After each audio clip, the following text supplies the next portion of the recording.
Good evening, hockey fans, and what is going on? My name is Neil Villapiano. I'm the host of the Devil's State of Mind podcast here on the Hockey Podcast Network, and welcome to a late night watch-along edition here on the Hockey Podcast Network YouTube channel. These live watch-alongs are sponsored by the awesome people at DraftKings Sportsbook. Make sure to use our promo code down below when you sign up. Folks, we have a late one tonight, as tonight we have the San Jose Sharks in Seattle for the first time in their history taking on the Seattle Kraken. So I'm really excited to do this because, for the most part, I cover the New Jersey Devils. I've been a lifelong Devils fan, but I do have a second favorite team, and that is the San Jose Sharks. I've been a Sharks fan also for about as long as I can remember.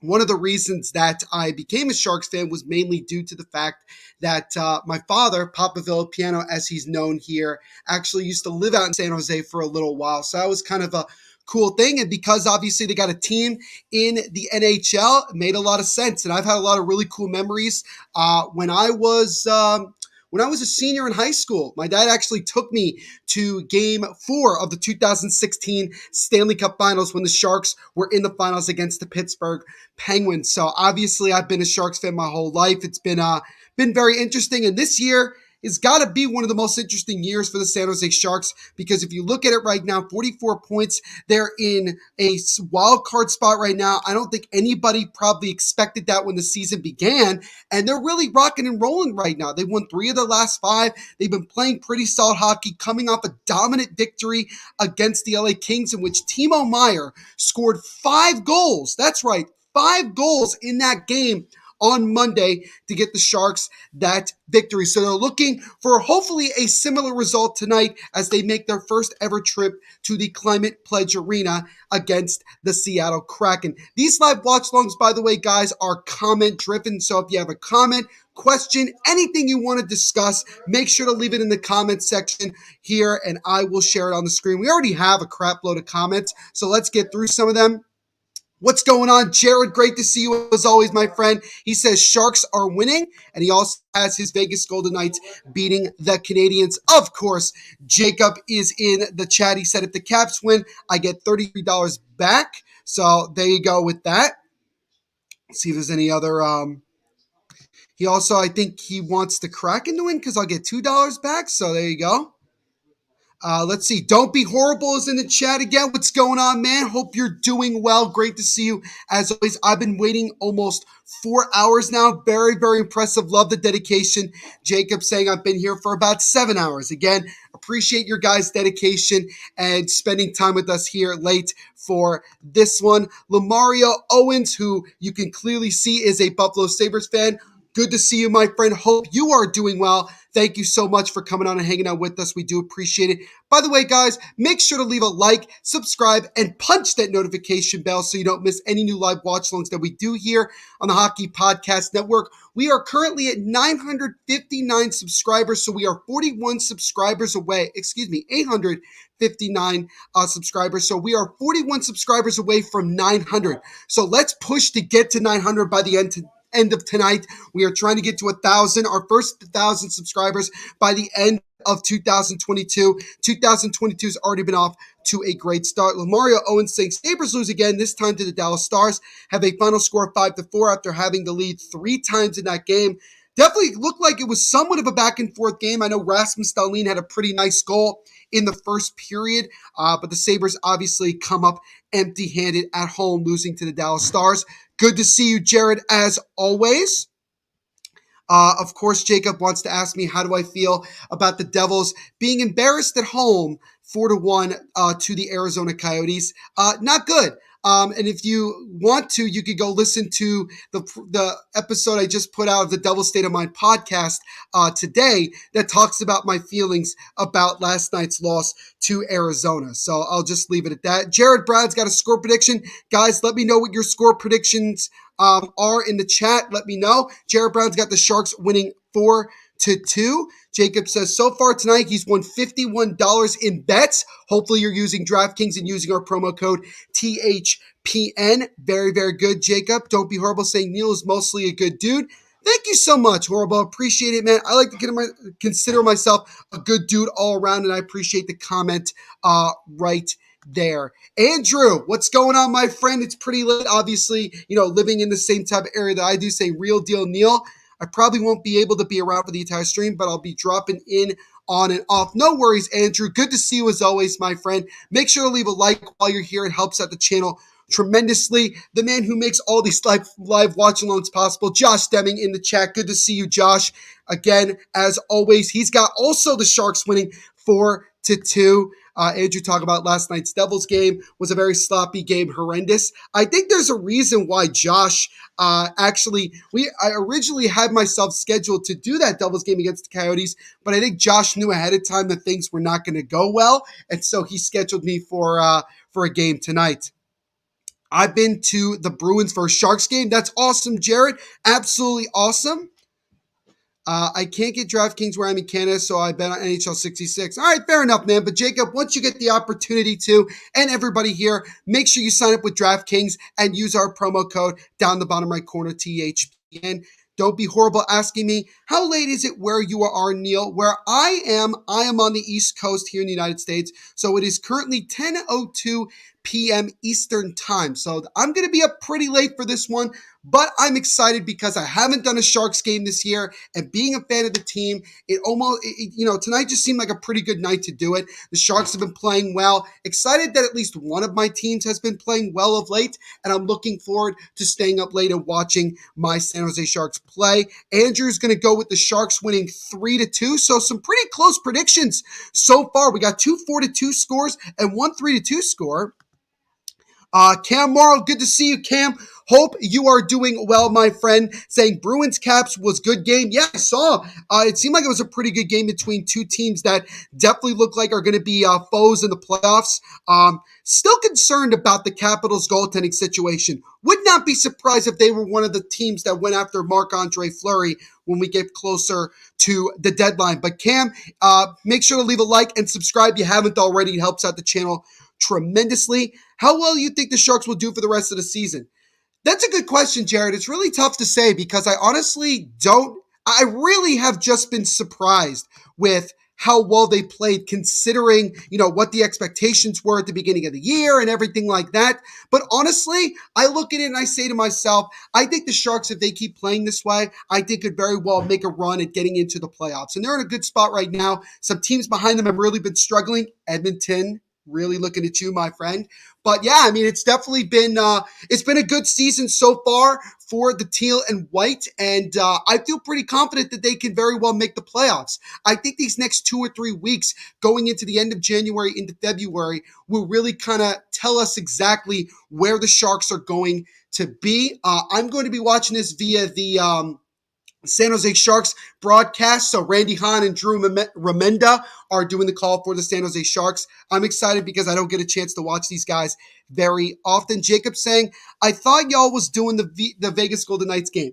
Yeah, I originally was going to, but then I saw that the Sharks were playing tonight, and I decided to change it up a little bit. So sorry to break your heart there, Jacob. But I've done a handful of Vegas Golden Knights games this year, and I haven't done a Sharks game. So I wanted to kind of change it up. And obviously, Jacob, you have another reason to not like me, considering that I'm a San Jose Sharks fan. My good buddy Andrew is in the chat saying, hi, Neil.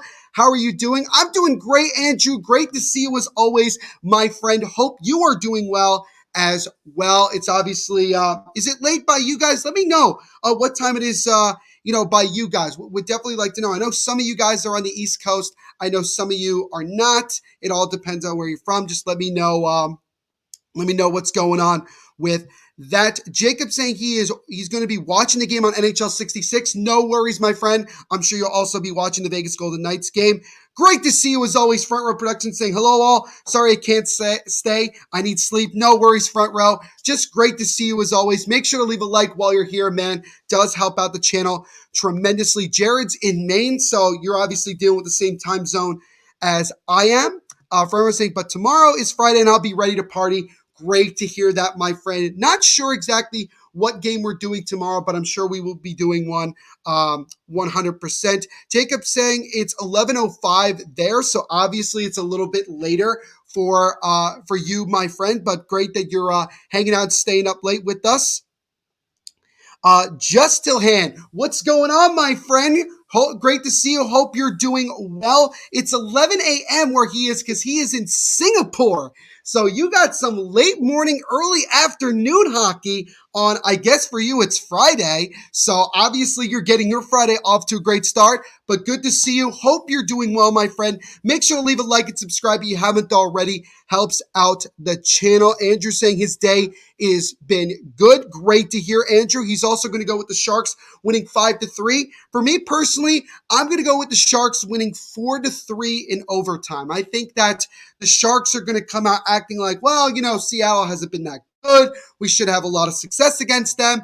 And because, the Kraken are come out and try to put up a fight, I think that obviously you're going to see a pretty back and forth game. Also, goaltending is probably the biggest question mark. I know Aiden Hill is in net for the San Jose Sharks. I believe it's going to be Chris Drieger in net for let's see here. Let's see if I can find it really quick. That would be great. Let's see. Can we get the lineups really quick? It's actually going to be Philip Grubauer. So it'll be Aiden Hill versus Philip Grubauer for this one here tonight.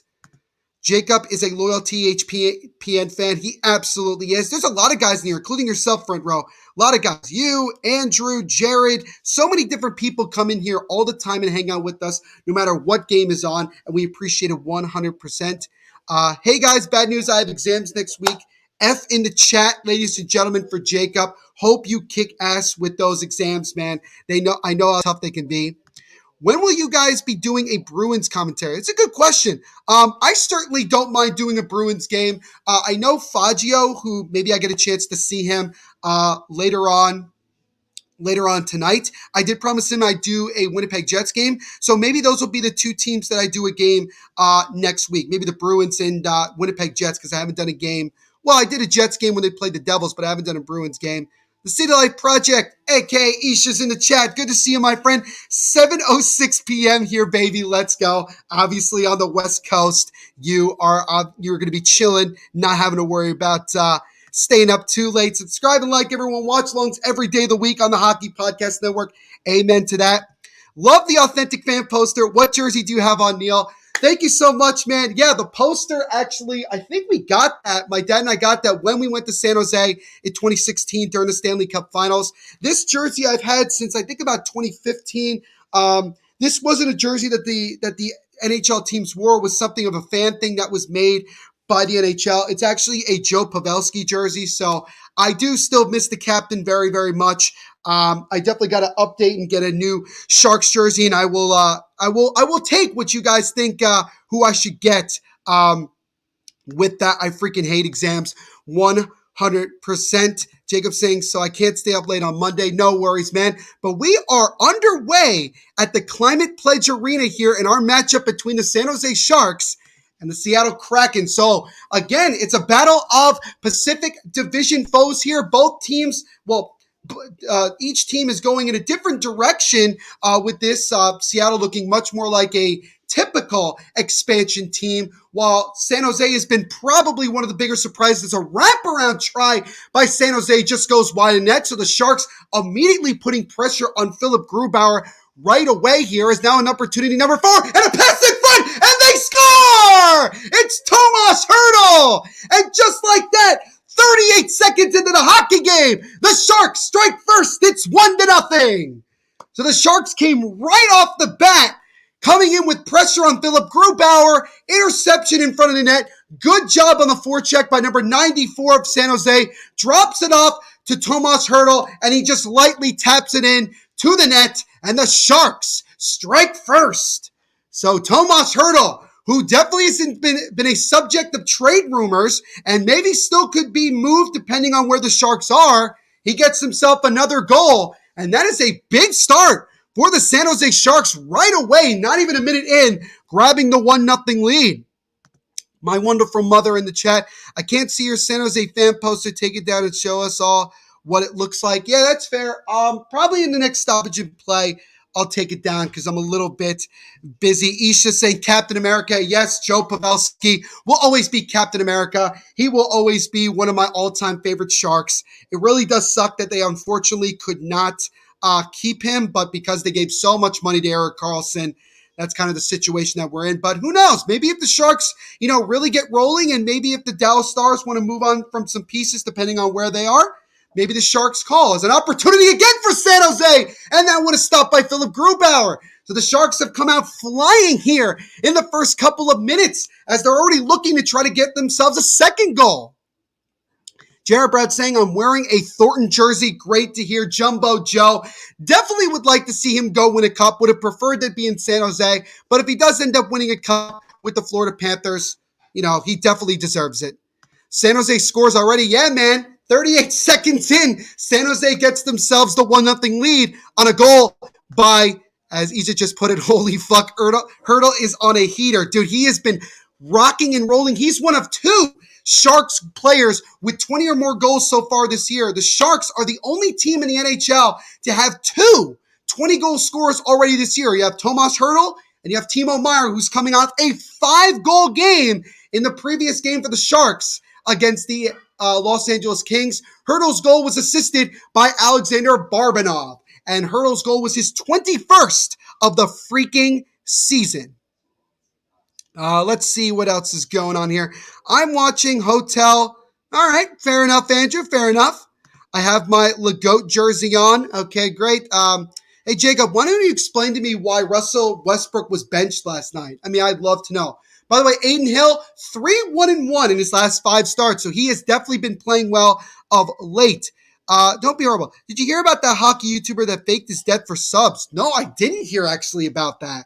I didn't. Could you give me some more context about that? That's actually kind of crazy. Which one was it? Because I know a lot of the YouTubers here, hockey YouTubers. Let me know. Andrew saying, what a shot. Yeah, it was a nice one. It was a nice tap-in by Teenage Mutant Ninja Hurdle, as they call him. The jersey you should get, Hurdle. I got to be honest with you, Jared. I have a problem nowadays with getting players' jerseys that are still on the team and are still playing, because usually they end up leaving, as you can see, because I have Pavelski's jersey. But now an opportunity for Seattle to take a shot, and a good save by Aiden Hill, and he'll cover. 16:23 to go here in the first period, as Aiden Hill makes his first save of the game. It was Yanni Gourde coming in on a little bit of a partial breakaway. Nice long pass from Giordano. Could have maybe tried to pass it, but good job by Mario Ferraro to cut off the angle there, and Hill stays square to the puck to make the save. But yeah, no, I'm a little bit concerned about getting players that are still on the team. I might just get a blank one. I might get that black alternate one, because the stealth one, as they call it, because it's honestly one of the best. Let's see. Both guys are so good. They did. Both Meier and Hurdle are just dynamite. Jacob saying because he's ass and he can't shoot for shit. I mean, he really can't. He's Brick City. Typical douche YouTuber move. Wow. Yeah, I know. That's really crazy. That somebody actually did. I don't understand why people would do that. It's really low. If you got to really go that low to fake your own death just to get subscribers, that is crazy. Andrew saying Seattle is a good team, but they suck. I mean, look, they're playing exactly what we thought they were as an expansion team. They need more time to come together and to build, this organization. So, Seattle's just got to be patient. I'm sure they're just excited to have a hockey team nonetheless. I'm watching a video on it. It is from the Penguins on YouTube. I'll let you know more in a few minutes. Thank you. Appreciate it, my friend. Westbrook for Ben Simmons, dude. I don't know. It's a shot there by Seattle. Is kicked aside by Hill here. Just about reaching the 5-minute mark here of this first, or about 5 minutes in. The Sharks scored 38 seconds into the period on a goal by Tomas Hurdle to give themselves the 1-0 lead. I should get a Brad Marchand jersey. Honestly, I mean, he's a rat and he can be a pain in the ass, but I wouldn't mind getting his jersey. I think he's hilarious. He doesn't really piss me off. Granted, I mean, he doesn't do a whole lot when he plays the Devils, but still, I think a lot of things he does are like weird, but also like funny in the same way. I subscribe to Penguins, so there you go. Worthy Jojo, what's going on, my friend? Great to see you. Hope you're doing well. Make sure to leave a like and subscribe if you haven't already. Helps out the channel tremendously. Y'all think San Jose gonna win? I feel pretty confident right now with getting a goal 38 seconds into the game and leading already 1-0, and the Sharks just playing well. The title of the video was "My Twin Brother is Dead." Jesus Christ. Why the hell would you start? Why would you make a video even about that? That is just ridiculous. I didn't know the channel, but people thought it was real. I mean, dude, there's so much clickbait on YouTube. I mean, there really is. And, I've seen so many YouTubers do stuff like that. But to say something like that is absolutely horrific. Jacob giving us an update. 1-0 Vegas against the Montreal Canadiens. Thank you, Jacob. I think San Jose will win. I think so far everybody has picked San Jose, and that makes me feel good. That makes me feel good that I get so much support tonight. Tell me why he's in the All-Star game. Which guy? Which guy? Let me know. Brad Marchand? Like who Jacob, who are you talking about out of curiosity? Seattle is a bad team. They've certainly been pretty bad this year. As a shot there from San Jose goes wide. 13 and a half minutes to go here. Seattle comes the other way, and they try to stay on sides. They do, but San Jose takes it away. Timo Meier drops it off to Hurdle. Hurdle tried to drop it off back to Meier, but it was broken up by Seattle. But now Timo Meier gets it. Sharks continuing to control here, but it's intercepted by Adam Larson of Seattle, and he'll just backhand it out of the zone. How about a David Pastrnak jersey? Dude, I'll take a Pastrnak jersey as well, as we're getting icing here against San Jose with 13:01 to go here in the first period. Still 1-0 San Jose on a goal 38 seconds into this one by Tomas Hurdle. But yeah, I'll take a David Pastrnak jersey. Wouldn't mind him as well. Let's see here. Go Vegas. No. West Brick. Dude, because fan voting. Jacob, the reason why he's in is because fan voting is a joke. There's a shot there from Seattle, sticked aside by Aiden Hill. But yeah, no. Fan voting, that's why I don't vote, because it's a waste of time. Because, dude, I could literally vote for someone like freaking, I don't know. I could vote for, give me somebody random. Bro, I could vote for Kemba Walker. And he's barely been playing. Now, granted, he's been playing a lot recently with the Knicks, but come on. Like, is he an all-star this year? No. So, fan voting is a joke. Dude, how about Kadri's points? No, dude, Nazem Kadri. I don't know what has gotten into him, maybe because of the team he's been playing with, but like he has been rolling this year and definitely deserves to be an all-star. He has been one of the best players on a very talented Colorado Avalanche team. Let's see here. The Beer Sports Whatever podcast, always in the chat, saying, hey, Neil, good stream. Cheers. Thank you so much, guys. Great to see you as always. Hope you're doing well. Make sure to leave a like while you're here. Definitely helps out 100%. I voted for Legault and Ja and Curry. All right. I mean, that's fair. I don't know how LeBron now, I guess because he's LeBron, I don't know how the hell he has more votes than Curry. Lonzo Ball, going to be out 6 to 8 weeks with a partial torn meniscus. Ja for MVP. He's making somewhat of a case. But here we go. Seattle takes a shot from the point. That one's blocked by San Jose. Sharks trying to get out, and they do. Now the Sharks come the other way as Nieto drops it off. And now Raska gets hit along the boards by Seattle. San Jose doing a good job of keeping it in, trying to just lift the stick. Can they keep it out? Good job to whack it in, but then Seattle takes it away. And now here they come the other way. 67 with a shot. That one is stopped by the pad of Aiden Hill. And now the Sharks are looking to come the other way, and they do. Here's this drops it off. Ferraro. And then a drop pass by San Jose is broken up by Seattle. Still looking for a first stoppage of play here as Grabowski intercepts it, has an opportunity, 84 with a shot, and that one is stopped by the right leg pad of Grubauer. Great opportunity there by number 84 of San Jose. Nearly was able to get himself a goal. Barbanoff intercepts it, drops it off, and here comes Timo Meier. Meier dangles around one defender on the right side. Backhand try. That one's deflected, and it looked like it was partially saved by Grubauer, but it doesn't go in. As now Seattle will just dump it out of the zone, and now the Sharks will look to control, and they do. Hurdle will just dump it off the boards and back into the Seattle zone.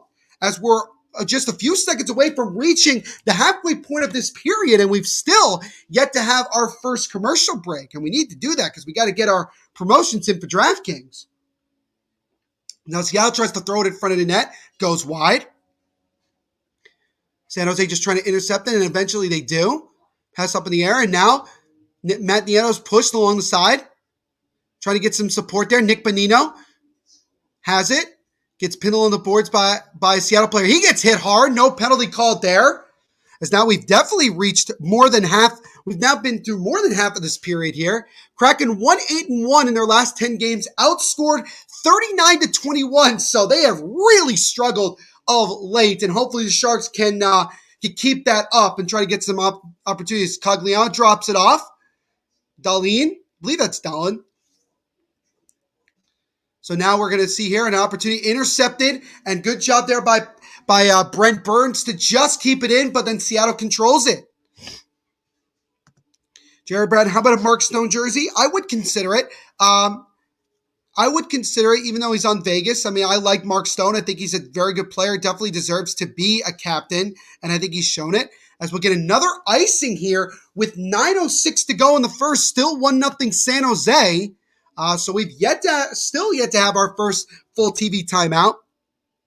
Andrew said, I'll turn up my volume when I'm in my room. No worries, Andrew. No worries at all. Good to see you, Faggio, as always, dude. I promised you, and I'm going to live up to it, that I'm going to be doing a Winnipeg Jets game very, very soon. I promise.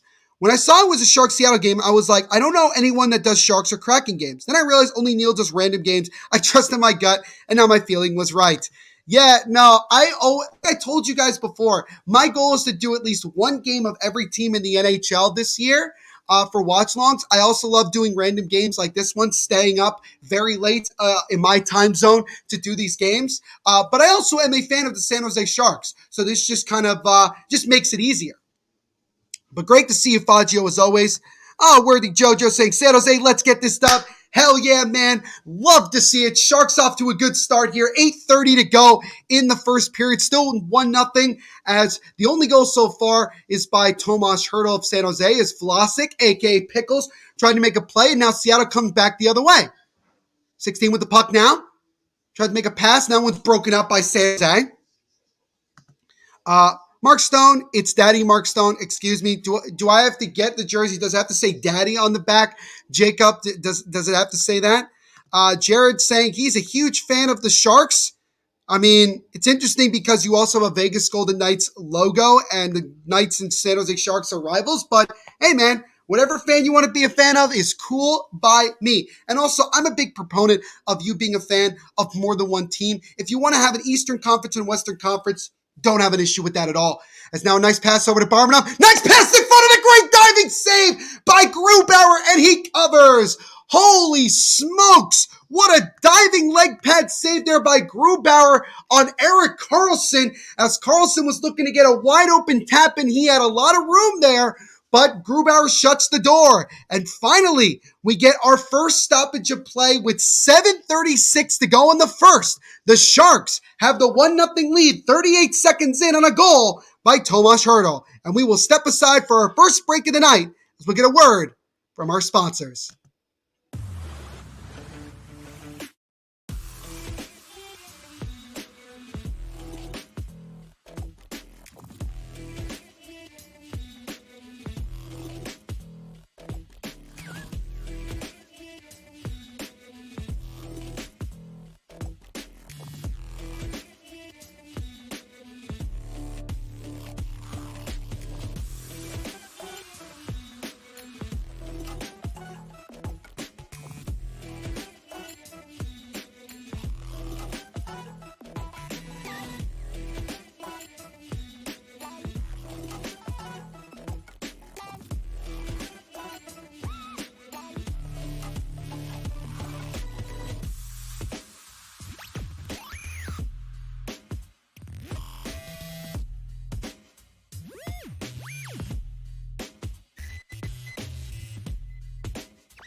So as always, shout out to our sponsors at DraftKings Sportsbook for sponsoring this live watch along and everything we do here at the Hockey Podcast Network. When you sign up, make sure you use our promo code down in the bottom right corner when you sign up. THPN. So we just came off our first commercial break. Is 38 seconds into this game, Tomas Hertl scored, and just seconds ago, as we just saw the replay, Erik Karlsson got a nice feed from Timo Meier. He actually beat Grubauer, but it hit the post, came back out, and Grubauer was able to cover it. So the Sharks were inches away from making it 2-0 as they continue to dominate so far here this first period, as Timo Meier with a wrist shot, and that one is blocked in front. Jacob saying yes to getting daddy on the back of a Mark Stone jersey. Bro, literally half of Vegas is from Manitoba. I'm not joking. They should be the Vegas Manitoba Golden Knights, or the Manitoba Moose as they were before, as we get a stoppage here. 7:13 to go in the first. I'm not sure exactly. Might be just the puck knocking out of play. Jared Brown saying he's both a Vegas and San Jose fan. Interesting combo, but all right, my friend, as it looks like we're going to get a holding penalty against Erik Karlsson. So it's 7:13 to go here in the first, and Seattle, having not much of anything so far except a partial breakaway by Yanni Gourde, will get their first crack on the power play with a chance to tie this game up at 1. I got 190, Kraken losing minus 190, so win 100. All right, man, this is a pretty solid bet. Hopefully you used our promo code when you did it, man. Helps out the channel tremendously. Use DraftKings. Always, man, they do a great job.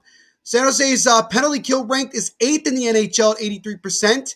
And I think it was 18.3% Seattle for their power play, which was 19th in the NHL. So San Jose has done a really good job on the penalty kill so far this season. They'll look to continue it here.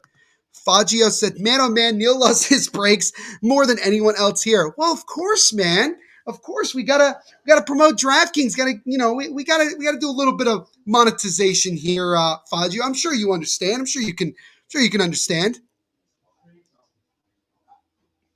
By the way, guys, as always, got the Villa Piano wine tonight.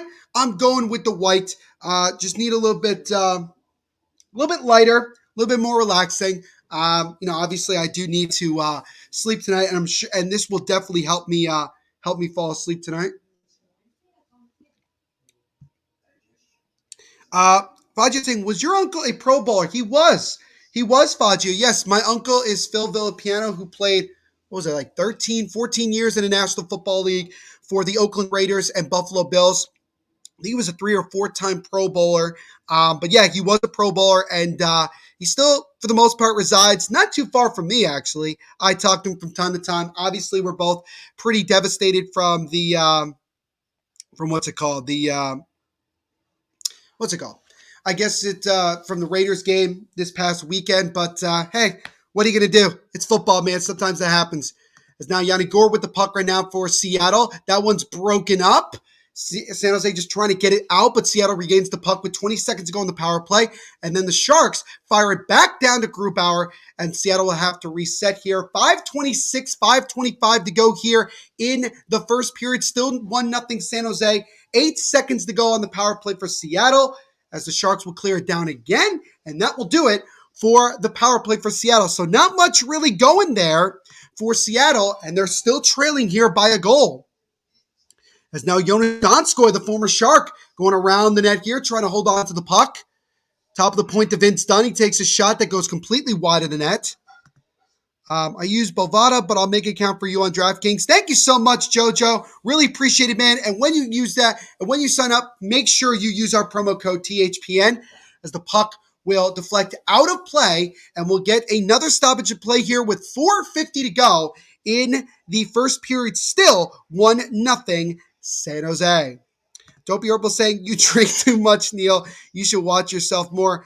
Believe me, horrible. I watch myself plenty, and I don't consider myself a heavy drinker. Really, the only time that I drink is when I'm on stream, and I have usually one glass. So I don't think I drink too much, comparatively to, I know many other people that drink a lot more than I do. But, it is what it is.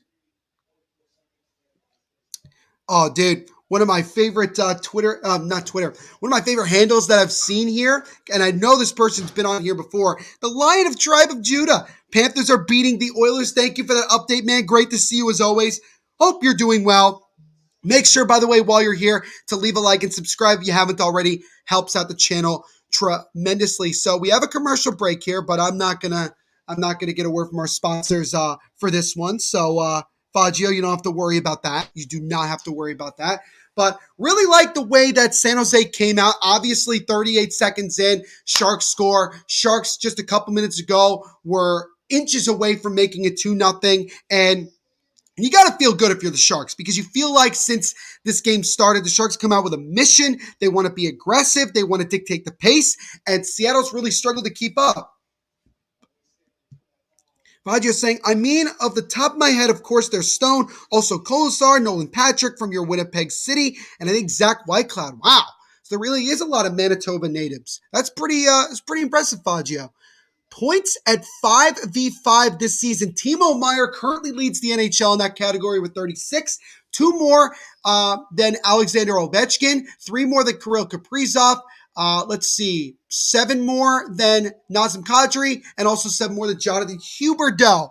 So how about that, guys? Timo Meier so far this season has been the best player when it comes to getting points 5-on-5. And to think about the fact that the Sharks nearly traded Timo Meier in the offseason to the New Jersey Devils. There was a lot of rumors at the draft that the Devils and Sharks had made a deal. But I don't know if there was a lot of truth to that. I know Kevin Weeks is pretty reliable when he tweets stuff. So I believe that there was the potential for it, but I think the deal fell through. But can you imagine where the Sharks would be or how much lower they would be if Timo Meier wasn't here and playing at this level? I mean, he has been phenomenal since the season started. And the Sharks are very happy to still have him. So a little bit more than 4 minutes to go here in the first period. Still 1-0 is our score of our game between the San Jose Sharks and Seattle Kraken. Again, thank you all so much for coming on and hanging out with us late tonight. My name is Neil Villapiano. I'm the host of the Devil State of Mind podcast here on the Hockey Podcast Network, which covers all things New Jersey Devils. Not only am I a Devils fan, but I'm also a big-time San Jose Sharks fan. So obviously I'm excited to finally get to do a Sharks game. That shot by Vlasic goes wide of net. First 4 goals Monday were, I did not see, were like 18 minutes apart or something like that. I don't know. Sometimes these stats come up way too fast here. But now Vlasic with the puck for San Jose off the boards, trying to get it to Matt Nieto, who's broken up, the Long Beach native, who is in his second stint with the San Jose Sharks. He was with Colorado for a while, bounced around a little bit, but is now back in San Jose. And I know a lot of Sharks fans are happy to have him back with the team. I think what's been most impressive about San Jose this year is just the fact there's a shot there by 16 of Seattle goes wide of net. But what's really been impressive is some of the young guys that have stepped up. As another shot in front there is kicked aside by Adin Hill. And now the Sharks look to get it out, and they do. And yeah, they have guys like, Barbanoff, Raska, I apologize. A couple other guys, they brought in some veteran players that have done pretty well. Jamison Weatherby, who I'm very, very high on, probably one of the guys that's going to be a guy that the Sharks look to be a top 6 forward for years to come as this core gets older and older, which they continue to get older and older. But the Sharks seem to have a pretty solid balance. Goaltending was a major question mark in the offseason, and they replaced what they had last year with Adin Hill and James Reimer, who's making his second stint with San Jose. The last time he was here was back in 2016. As a pass in front there by Timo Meier. Great shot there by Meier, but it was sticked aside by Gruber as Timo was looking for his 6th goal in the last 2 games, but it was kicked aside. And Seattle nearly got themselves a partial breakaway, but it was broken up. And here comes Barbanoff. He's been really, really playing well in this game. Got the only assist on the Hurdle goal. 2 minutes to go here in the first period. Still 1-0 San Jose. My good buddy, who is one of the co-hosts of the San Jose Hockey Now podcast here on the Hockey Podcast Network, which covers the San Jose Sharks, Nick Fleur, 1822, fastest in Sharks history. Thank you so much, Nick. Great to see you, man. It's been a while since we talked, but I hope you're doing well. Always happy to see you, my friend. Sharks definitely doing well so far in this one. Pablo Ramos in the chat. Great to see you, Pablo. Hope you're doing well, my friend. He's saying hi. Make sure you leave a like and subscribe if you haven't already. My friend helps out the channel, but great to see you. Don't be horrible saying, are you going to stream NFL, Neil? I was thinking about, I know we have the Pigskin Podcast Network here as well as part of Amaze, which covers the NFL. And I'll definitely talk to the guys and see if there's something we could do about that, whether that be this year. Maybe I'll live stream the Super Bowl. I have no idea. But it's definitely something that I would like to do, Horrible. But that's a really, really great suggestion. Now San Jose dumps it out here. 1 minute to go here in the first period. Still 1-0. It's been a fast pace first periods. We've had only really 2 stoppages in play since this game started. True or false? Vegas, Mark Stone, Rangers, Ryan Reeves, Jackets, Max Stoney, and Detroit's Darren Helm are all from Winnipeg. I'm going to go with true. Faggio. Neil, I will watch the Super Bowl. Hell yeah, man. So I'll try to push that and see if we can do it, man, because I think it would be really, really fun. And it would be obviously something other than hockey, which I can do. Absolutely. Did Hurdle get a point yet? He got more than a point, Faggio. He got the game's only goal so far, 38 seconds in, his 21st of the year. So, yes, he did get a point and a goal. 10 seconds to go here as San Jose has the puck, but Adam Larson takes away for Seattle. Seattle looks to try to have one last chance here.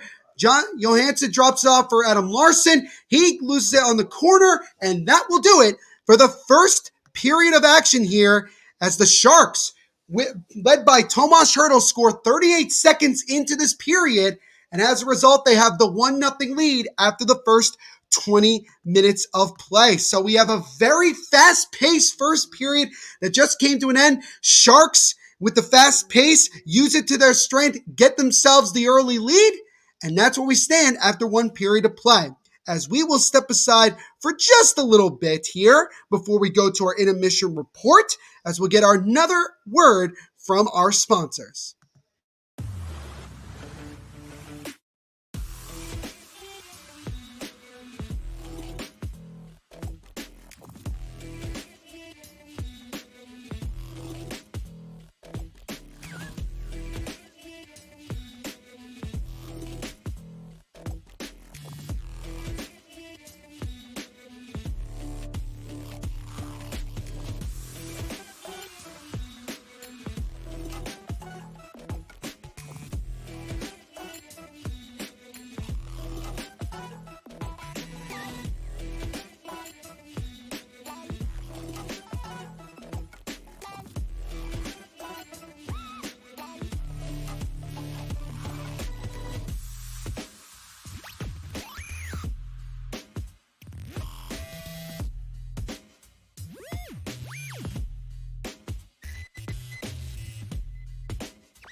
So as always, guys, shout out to our sponsors at DraftKings Sportsbook for sponsoring these live watch-alongs and everything we do here at the Hockey Podcast Network. When you sign up for DraftKings, make sure you use our promo code down below in the bottom right corner, THPN. So, not even a half hour after this game started, we're already into the first intermission. The San Jose Sharks have a 1-0 lead here against the Seattle Kraken after 20 minutes of play on the 21st goal of the year by Tomas Hertl, in which he scored 38 seconds into this period. Jacob giving us an update in the Vegas game. They are tied 1-1 after, well, I guess they're still in the first period against Montreal. Faggio saying, kind of obvious because it was all random players. Like, why would they, out of everyone, pop into your mind? But yeah, it's true. Also, Faggio, I think you said already that Mark Stone was from Winnipeg area or Manitoba. So it kind of made it easier for me to kind of figure that one out. Bet, Hertl goal, never mad on some more fantasy points. Hey, man, however you get it is how you get it, man. Dopey Horrible saying, Neil, when will Dylan and Isha be streaming next? That's a really good question, Horrible. I don't personally know the answer off the top of my head. Isha was in the chat earlier. I don't know if he's still here, but I'm sure that he could probably answer that question for you. Would be great to see those guys. It's been a while since they've done one, but they're super busy with making sure the Hockey Podcast Network continues to grow, and they do a fantastic job. So obviously, sometimes they just don't, they can't seem to, they don't. Let's put it this way. they're so busy that sometimes they don't have a lot of time to do these live watch-alongs, but we appreciate them 100%, and they will be back on here doing a live watch-along very, very soon. I'm on Twitter, and someone said they got 3 booster shots. WTF? I've only gotten one. Interested? Maybe they lied about the other, about not getting vaccinated. And they got. I have no idea. I have no idea. It's very, very impressive. Very impressive. My good friend Lee in the chat, as always, saying hello again from Grand Prairie, Alberta, Canada. Great to see you, Lee, as always. Hope you're doing well, my friend. Do you have anybody in your pool for tonight's game between Seattle and San Jose? Let me know in the chat, man. But it's great to see you, as always. But yeah, so it's a really good start for the San Jose Sharks. 38 seconds in, Tomas Hertl getting a goal, Alexander Barbanoff getting the lone assist. I mean, it's just a really good start. And I'm sure San Jose would have loved to have gotten at least one more goal in this period. They had a couple chances. Erik Karlsson, with about 7.5 minutes to go, it looked like he had beaten Philip Grubauer, but it ended up hitting the post, and Grubauer was able to keep it out. So it was unfortunate. But if San Jose keeps playing like this, they should have no problem getting a victory tonight. Fagio saying, at City Life Project, I miss you streams. Come back. We all miss Isha and Dylan doing some streams, man. I'm sure they're going to be doing some Minnesota and Vancouver streams down the road. Hopefully Neil is also with him in the stream. Hey, man, if they want me to stay up late and do a stream with them, I'd be more than happy to do so. I'm a big fan.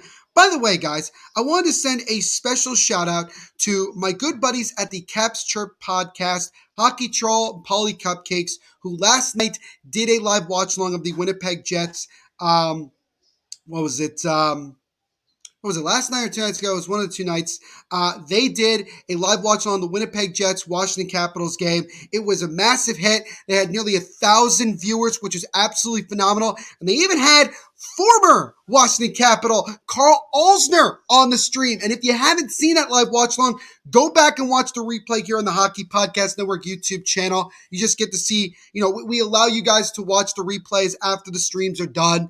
But shout out to those guys. They did a kick-ass job in their first ever live watch along, and we're trying to get more guys to come on here and do them because these are so much fun, and I really do enjoy them, and I really enjoy interacting with you guys. Don't be horrible. Why did you get the vaccine booster, Neil? Did it hurt? To answer the second question first, no, it didn't hurt. Not really at all. Interestingly enough, horrible, when I got the first 2 doses of the vaccine way back in March, April timeframe, I had no symptoms. Was perfectly fine, no problem. The thing was so interesting is that after I got the booster, then I had symptoms for maybe 2 days, but I was okay. I felt like I had the flu, but I was okay. The answer to the first question, to be as simple as I possibly can, it was to basically protect my family. I live at home with my parents and my brother. My parents are pretty up there in age. I want to make sure that they're as safe as possible. Me being a young person, I go out a lot with friends and everything like that. Just want to be safe. Just want to protect my family. That's really the main reason, horrible, to answer your question. Justin Witt saying hello. I'm new here. Welcome, Justin. Great to see you, my friend. Thank you so much for coming on and hanging out with us. Make sure to leave a like and subscribe while you're here, Justin. Helps out the channel tremendously. We have new live watch-alongs here on the Hockey Podcast Network every day of the week, covering every single team in the NHL. But very excited to have you on, Justin. Welcome, my friend. Welcome to your new family. And there are already people in the chat that you will find very quickly to know which ones are the ones that are here very, very often. As Jacob's giving us 1-1 in the Vegas-Montreal game after 1. Thank you, Jacob, as always. He also just made $10 because the Preds won. Attaboy, Jacob. Great, my friend. But I was just saying, the last stream with both y'all was Edmonton, New Jersey. Dang, that was a roller coaster of emotions. Yeah, back on New Year's Eve. Isha was originally just doing that by himself, but he hit me up and said, hey, do you want to jump on and hang out with me? I said, yeah. So we did the game together. Crazy game. Devils came back, ended up winning the game in overtime against Edmonton. It was a phenomenal game. Great that the Devils won. Haven't had a lot of success since that point, but yeah, that was one of the crazier streams. People like it when I come on here and flip out. and get mad. And I've done it before, or get really, really excited. But that's just part of the business, man. And I love doing it. I'm glad I can bring some entertainment to all you lovely people. Don't be horrible saying, I don't want to get sick from the vaccine. Well, I mean, look, at the end of the day, horrible, and I'm not gonna start a whole holy war or anything like that, because that's just not what I do. At the end of the day, it's a small price that you pay to protect others. Not only yourself, you're protecting other people. That's just kind of the way I look at it. Roger saying, D-Man, another loss. I know. It's been rough. Justin saying he will subscribe. Thank you so much, Justin. Appreciate it. Make sure you also punch that notification bell so you don't miss any new live watch-alongs that we do here on the Hockey Podcast Network. But thank you so much, Justin. Appreciate the support, man. Welcome to the Hockey Podcast Network. Lee's saying he has Couture and Hurdle in his pool. Well, you should be happy because Tomas Hurdle has himself a goal in this one. He's currently talking with one of the San Jose Sharks broadcasters. So there you go. Lee, got yourself in a position to get some good money, man. Attaboy. Jacob asking Justin what his favorite NHL team is. Doesn't know. Well, Justin, look, man, you got a bunch of people in here who are fans of different teams. You got myself as well as a fan of a couple teams. We'd be more than happy to try to convince you to be a fan of one of our teams, or if you want to take a quiz or something like that, do it, man. The hockey world is definitely fun, and it's more fun if you pick a team. But if you just want to be a regular hockey fan and just watch games, nothing wrong with that as well. But as always, Justin, thank you so much for coming on and hanging out with us. Great to meet you, my friend, and very, very excited for you to come on and hang out with us moving forward. Oh boy. Just remember, Dougie Hamilton touched the puck. Are you play? Yeah, that was really rough. He touched the puck. It should have been a stoppage of play. All that bullshit. Yeah, Fagio. We're not going to go into that. Already, Jacob is trying to get Justin to be a Vegas Golden Knights fan. Fagio saying Montreal legend Carl also. Yeah, man. Go back to that last live watch along that we did with Troll and Polly Cupcakes. It was great that they had him on. It's really awesome. They have a really great friendship and connection with him. He's been on their podcast numerous times. Absolutely awesome. Horrible's promoting for Justin to be a Canucks fan. Says he likes every team. No worries at all. Justin, you got to, whatever you want to be a fan of is cool by everybody. Dopey Horrible saying, if you want to be a fan of the 2022 Stanley Cup winner, join the bandwagon and be a Canucks fan. Hey, man, if the Canucks keep playing like this and they get in the playoffs, they might be a serious team. I'm just being honest.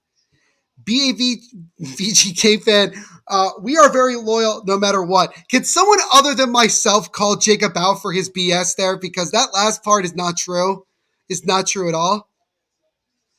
Justin, are you from somewhere without a team or outside North America? He says he's Canadian. All right. Well, I mean, Justin, obviously, if you're near a team in Canada, that might make it easier.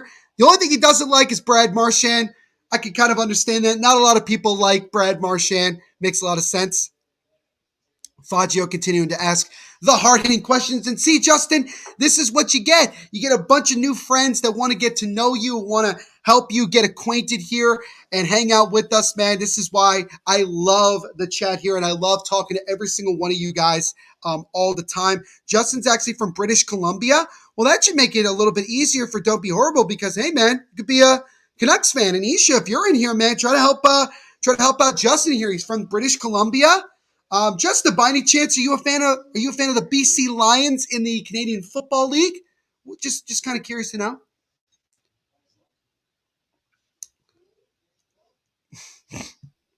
I like this. Welcome, Justin. Just don't be a D-bag. That's fair.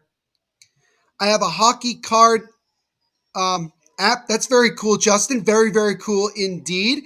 Don't be horrible saying, Justin, you need to be a Canucks fan. If you're a D-bag, then you can become a Leafs fan. All right, there we go. I like it. Out of way, horrible. Out of way. Calling it like it is. All right, just don't be a Vegas Golden Knights fan. Please don't become a Jacob. So is that what we call being a Chad in the chat? It's like don't be a Chad, don't be a Jacob. Is that how we're going with? It's kind of funny, Fagio, that you say that. But, we're a couple minutes away here from the start of the second period as Man, that first period went by flying, man. It lasted maybe a little bit less than a half hour. There was only really 2 stoppages of play. We didn't get our first commercial break till like 7.5 minutes to go in the period. So things were flying in that first period. I would expect things to probably slow down a little bit in the second and thirds, as they normally do in these hockey games. But if it's going to go this fast, I might be in bed within the next 2 hours, which I'm definitely happy about considering I live on the East Coast. But good start for the San Jose Sharks, and hopefully they can get themselves a couple more goals and get themselves a victory here and keep rolling. Just to say, no, I'm not from Vancouver. No, I understand that, but you're kind of, aren't you? Isn't British Columbia near like Vancouver, if I'm not mistaken? Jacob saying, become a me. Vegas Golden Knights for the Cup. Devils suck. Jets suck. Canucks suck. Boston suck. Sharks suck. Justin, this is Jacob, in case you didn't already meet him. This is who he is. He is the master troller here on the Hockey Podcast Network. He's also one of the biggest supporters of the network. He's been here for quite some time, and he lets the world know that he is a Vegas Golden Knights fan and nothing else. By the way, Tomas Hertl's goal, 38 seconds into this game, fastest from start of game in his career. So this is the quickest that he's ever scored a goal in an NHL game. So Tomas Hertl, it's kind of a positive if you're San Jose in 2 ways with Hertl playing this well. Number one, with the Sharks playing well in general and being in a playoff spot, it obviously, Hertl obviously is helping them get to that point. But if by any chance the Sharks start to really struggle and they fall well off a playoff spot by the time we get to the trade deadline, then he becomes a much more valuable rental for somebody at the deadline where the Sharks could get some pretty good pieces for him if the Sharks want to continue to do a rebuild. So I think that's kind of something to keep in mind. I was born in Tirana, Albania. Wow. How about that? So when did you end up moving to Canada? Let me know. That's really fascinating because, Justin, what's interesting here is that we get people from not just North America, but all over the world that come on here and hang out with us. We did a live watch-along back on New Year's Day of the Winter Classic between Minnesota and St. Louis. We had people all over the world tuning in for that one. And we had a lot of new people, a lot of new subscribers. But it's great that we continue to get people who are at least born in different countries and have different experiences. That's really awesome. He said when I was 7. All right, so there you go. So you've been in Canada most of your life, but obviously you had a little bit of time to be in Albania. Do you still go back there every now and then, or have you just stayed exclusively? Do you just have you been back? I guess the question: do you travel back? Troll, no, it's my ADHD coming out, and late night me is different. Yeah, Jacob, it's very true. Late night you is definitely a different breed.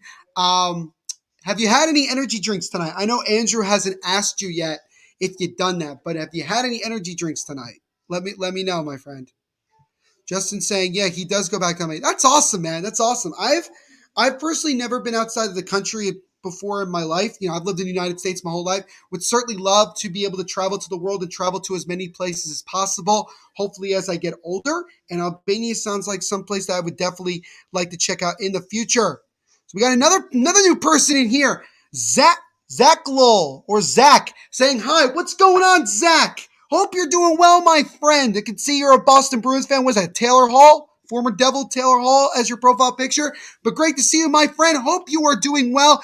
Make sure to leave a like and subscribe if you haven't already. Helps out the channel tremendously. But welcome here to this live watch along between the San Jose Sharks and the Seattle Kraken. Really excited. I'm happy that we're getting some new people in here saying hi. Love interacting with you guys. It's awesome. And Justin is following everyone else's lead, saying Jacob is a nut. I mean, honestly, it's a little bit true. It's a little bit true. Jacob doesn't agree. But then again, this is the same person that has all caps every time he responds to something. So what does that tell you? But, and as soon as I say that, he actually goes lowercase. Anyone else think Mark Stone is hot? No, just me. Pause, Jacob. Can we get a pause in the chat for Jacob there? Zach saying that Taylor Hall, the GOAT. I mean, he won us he won an MVP when he was in New Jersey, and we really thought he was going to be there long term, but I guess not. Still a solid player. Hopefully he's finally happy playing with a good Boston Bruins team. But here we go. We got Car in the chat. What's going on, Car? Hope you're doing well. Make sure to leave a like and subscribe while you're here. Helps out the channel tremendously, but very, very happy to see you. What's the score? It is currently 1-0 San Jose as we are just about ready to start the second period. We're actually underway here in the second period of our between Seattle and San Jose. The Sharks scored 38 seconds into this contest to make it 1-0. So hopefully that answers your question, Car. Let's see. Taylor Hall is hotter. I mean, honestly, I could kind of agree with that, but also pause. Devils legend David Severson is from Brandon. Yeah, he is. He's from Canada. What? He's hot? Dude, pause. I've been in war in Albania before. Jesus, man, that is rough. I'm so sorry to hear that. Well, luckily, hopefully you're like safe now, man. Really, I really hope that. Justin giving us an update. Thank you, Justin. Appreciate 1-0 San Jose indeed as we're about 30 seconds in to our second period here of our game. Anyone else see my brother? Nope, your brother has not entered the chat yet.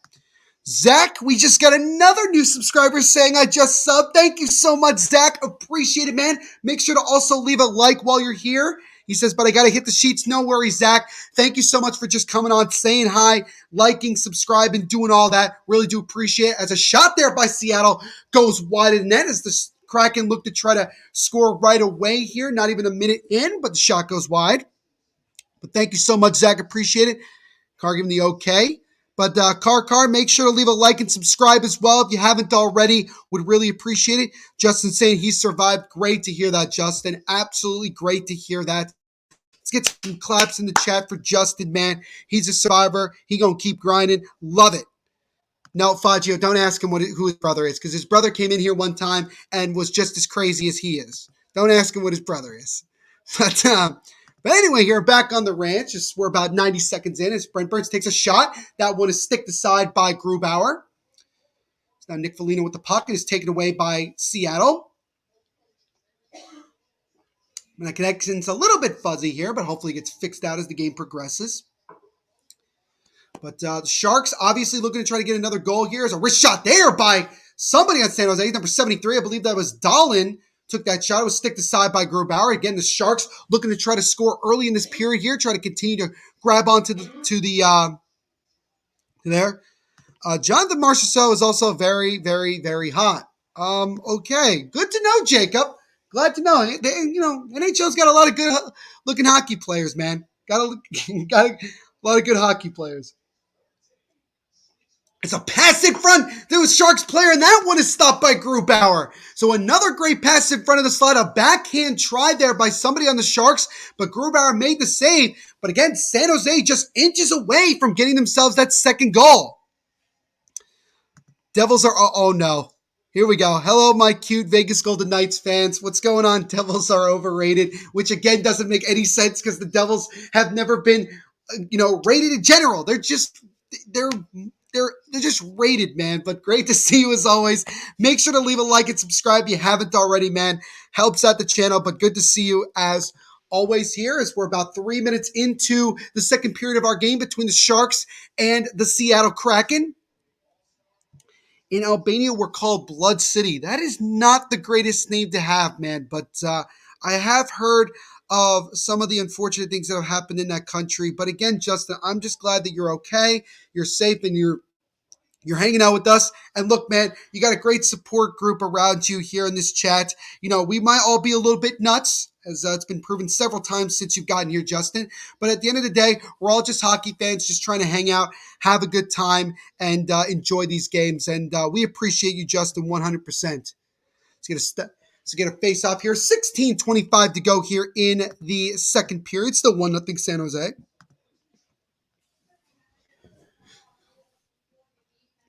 So again here, guys, if you're just joining us, the Sharks scored 38 seconds into our contest on the 21st goal of the season by number 48, Tomas Hertl. Now an opportunity, Tomas Hertl with the puck, takes a wrist shot, he kind of whiffs on it, then a rebound try is blocked, another follow-up try, and that shot goes wide, a pass in front to Hertl, that one is stopped by Grubauer. Burns with the puck at the top point, takes a wrist shot, that one's deflected wide. Oh, two golden chances there, but now the puck comes out in front, and the shot deflects out of play. Oh my goodness, as I believe, yes, it was Timo Meier. The puck came right out to him, but I believe somebody on Seattle came out in front and blocked it before Meier could get a good shot on goal. We'll see again. No, it actually looked like it was saved by the helmet of Philip Grubauer. So that's thinking with your head there as Timo Meier again looking to try to get a goal. Justin saying, I was only 3 when the war started. Oof. But again, luckily, Justin, you were able to get out of there and, be safe and everything like that. And I think that's the most important thing. And that's great to hear, Justin, that you're doing okay. Faceoff will be to the left of Philip Grubauer about 4 minutes into this second period. The Sharks just moments ago nearly got themselves the 2-goal lead. So far, really, for the most part in this game, Seattle hasn't done a whole lot. But obviously, it's only 1-0. And if the Devils proved anything last night, after they were dominating the first period, a shot there by Seattle, and they score.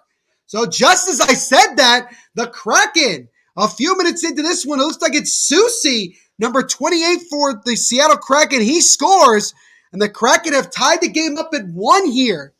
So Susie gets a goal, 4:18 into the second period. So even though the Sharks, for the most part, have been dominating this game, Seattle gets one opportunity. Good screen there by a Seattle player. Aiden Hill has no chance of seeing that. Susie beats Hill, top shelf, far side, and the Kraken tie the game up at 1.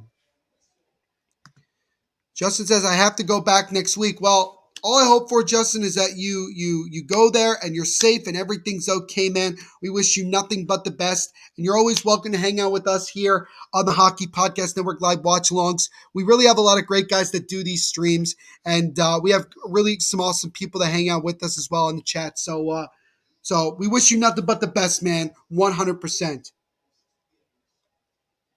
So a tough break for the Sharks, who have really been playing well in this game. They give up one really good opportunity, and Seattle takes advantage of it. But I was going to say prior to that goal, Susie gets his 5th goal of the year. Mark Giordano and Appleton with assists on that one. Now we got another Sucks in the chat. We got Vancouver Canucks Sucks saying, hello, what's going on, man? Hope you're doing well. I'm sure some people are not happy about the name of your your account, but thank you so much. It's a shot there by Seattle, stick to side by Hill. But great to see you, my friend. Hope you're doing well. Make sure to leave a like and subscribe while you're here, man. Helps out the channel tremendously. New live watch-alongs every single day here on the Hockey Podcast Network. But it's great that we've gotten some new people in the chat. Some new faces, some new subscribers. There's another shot there by Seattle's blocked in front by San Jose. As now the Kraken, the last minute or so since they scored, have really started to find their energy and find their legs.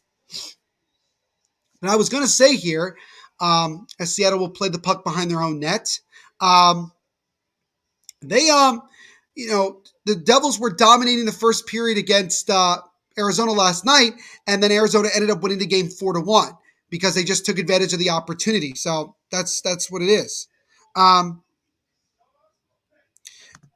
Fernandez, what's going on? Aaron, hope you're doing well, my friend. Make sure to leave a like and subscribe while you're here.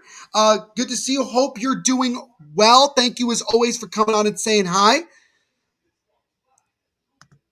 This kid at my school fell into the garage can today. Well, that's an interesting thing to have there, but it's pretty funny. It's a breakaway chance here and a shot by Meier, and that one is stopped cold by the glove of Philip Grubauer. Oh my goodness. Meier had a breakaway, and he tried to beat Grubauer low outside, but Grubauer flashed the leather and made the save. And we get our first stoppage of the period with 13:29 to go in the second. The Kraken just tied the game up. And as a result, it's now 1-1. And we'll step aside for just a moment as we'll get another word from our sponsors.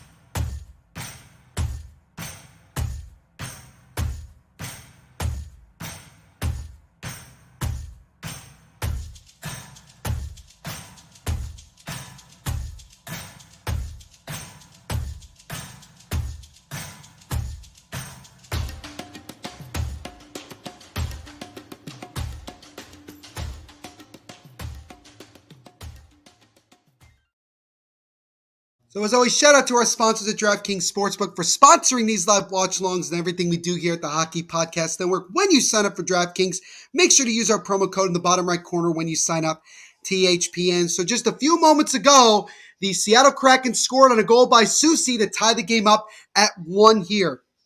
As my good buddy Nick Floor, who was in the chat earlier, he actually tweeted at me a little less than a half hour ago. He saw this tweet and he shared it with me and said, and this is from Farside Hockey, at Farside Hockey on Twitter. He said, if the Sharks hold on to win tonight, they will be in the top 3 of the Pacific Division. And if the Kings lose, Team T will be in sole possession of second place at the halfway point of the season, 41 games played. So there we go. So if the Sharks win, they continue to move up in the standings and continue to be one of the most surprising teams in the NHL as we are closely but surely approaching the halfway point of the year. Meyer is the fourth Shark with at least 4 20-plus goal seasons before age 26. Patrick Marleau is a rebound try, and Seattle scores. It's Ryan Donato who scores on a rebound, and just like that, from being up 1-0, the Kraken have scored 2 here within the first 7 minutes of the period, and now have taken the 2-1 lead. And this is kind of something I was worried about. The Sharks were dominating this game, but they only had 1 goal to show for it, and then Seattle just takes advantage of his opportunities. Appleton with the shot, and then Donato just takes a shot on a rebound. It hits Aiden Hill a little bit, but not enough, and it ends up squeaking past him into the net. So that is a rough break there.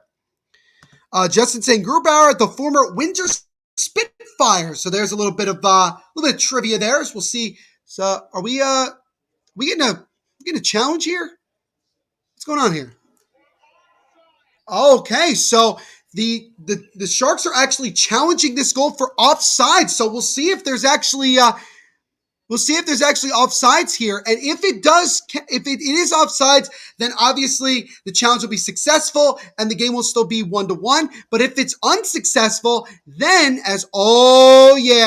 Donato is definitely offsides. This should be coming back. But if for some reason it's called onside, the Sharks will get a 2-minute penalty for delay of game. So let's see what happens here as we're immediately getting a decision.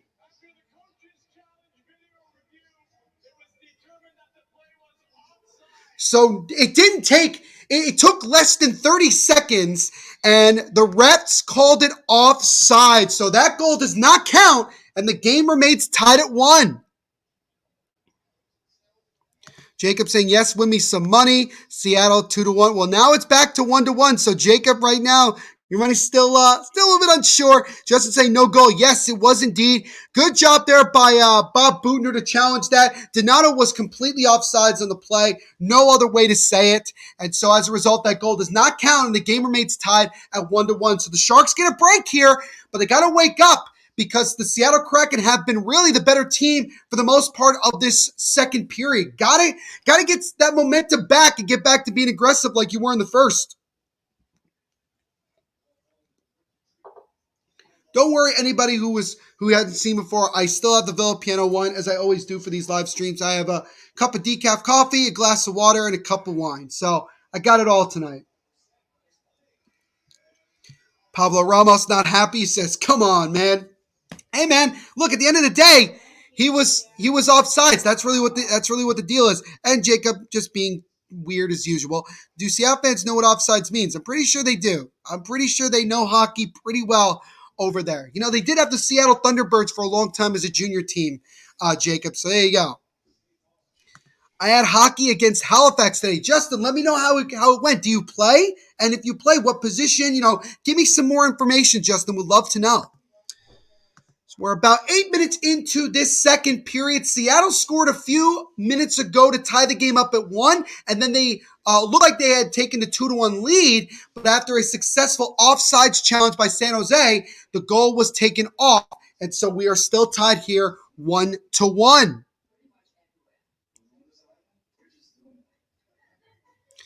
Seattle fans don't know anything. I wouldn't say that horrible.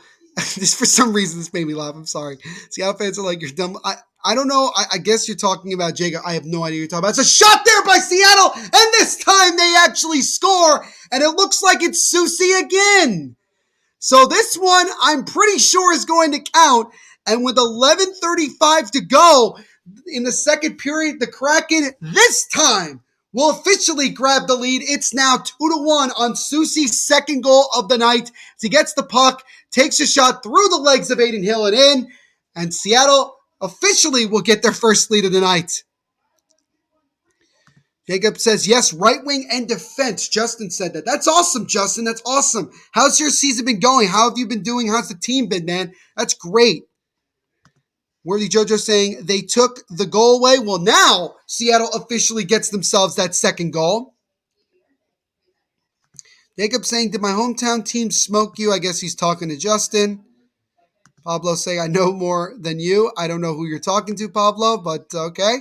It's now 2-1 Seattle. Thank you so much, Pablo. Appreciate it, my friend. I'm going to stop here. 11:30 to go in the second period. Susie getting his second goal of the game, second of the period, to give Seattle the 2-1 lead. So the Sharks got to regroup here as now we're getting a penalty. So it's a 2-minute high sticking penalty against Veal, number 63 of San Jose. And that came right off the faceoff. Justin says 20-1. Did you win 20-1? Because that's pretty impressive. Justin also saying Seattle power play. Thank you, Justin. Appreciate it. So, Seattle, who didn't do anything on the first power play, will get their second crack. Now up 2-1 with a chance to double their lead. So, this is a big moment for San Jose in this game. They were dominating. And then Seattle came out, took advantage of some opportunities, and they've gotten themselves the 2-1 lead.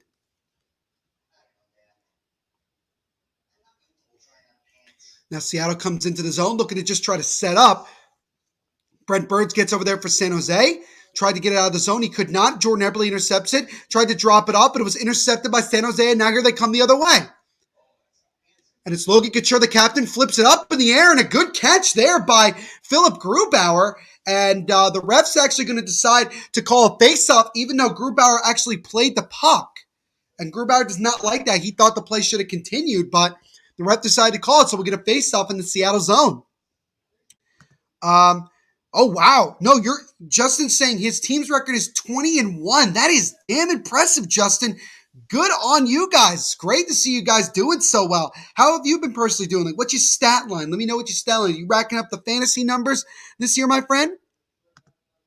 Don't be horrible saying, Neil, I have to go. I have to go, number 2. Be right back. No worries, horrible. Take your time, my friend. You got to do what you got to do. Dave Haxtell, the head coach of Seattle, made the NCAA tournament in all of his 11 seasons when he was the head coach of North Dakota. So North Dakota, one of the big hockey powerhouses, did a phenomenal job when he was there.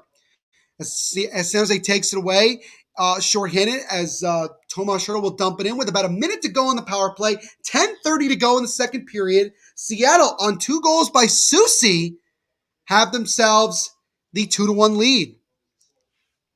Justin saying, yes, I'm number 29. I am the next Vince Dunn. Love to hear it, Justin. Love to hear it. Pablo not liking that horrible. I had to say it, TMI. I do kind of agree with you, Pablo. I do. It's a pass in front there and a good save by Adin Hill. And then the Sharks are able to clear it out. 30 seconds to go on the power play. Exactly 10 minutes to go here in this second period.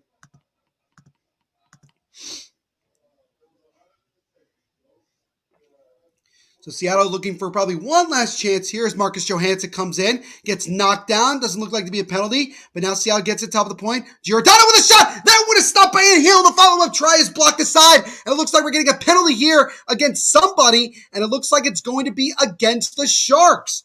So for 7 seconds, the Sharks will go to a 5-on-3 disadvantage, and then they will go once again to 5-on-4. So it's Logan Couture, the captain. So things have gone from bad to worse here in this period for San Jose. So everything that went right for San Jose in the first has gone completely wrong in the second.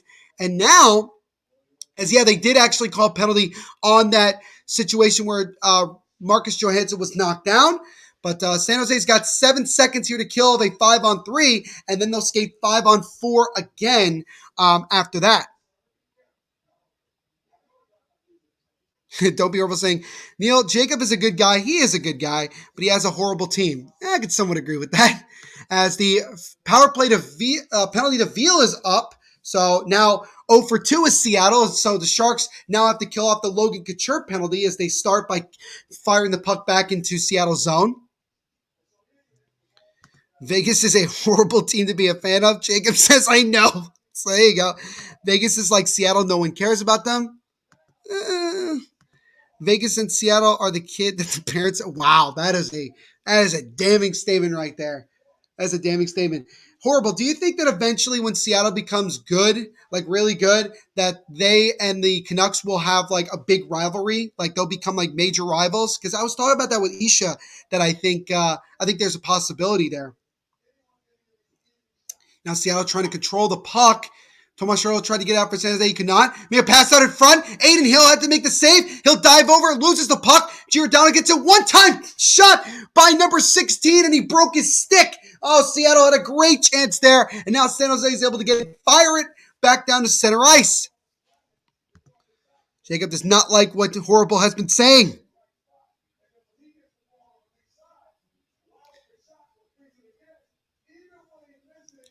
Who's your favorite Kraken player? I'm assuming player, Justin. My favorite probably is Mark Giordano. Always been a fan of his. Undrafted guy who's played so well. Could very well potentially be a Hall of Famer down the road. Always liked his play. I'm also a big Alex Wenberg fan. Don't really know why. I always just like the way that he plays the game with speed and aggression. Solid player, but definitely Mark Giordano is my favorite. 100%. I talk trash, but Seattle fans are good. I mean, they got some other teams that are very, very good in that city. Same like Vegas. Seattle and Vegas both deserve to be in the NHL. I mean, at the eventually, it does make sense. Just try to get to the big markets and things like that. Yeah, it makes a lot of sense. I respect both of these teams. No worries, man.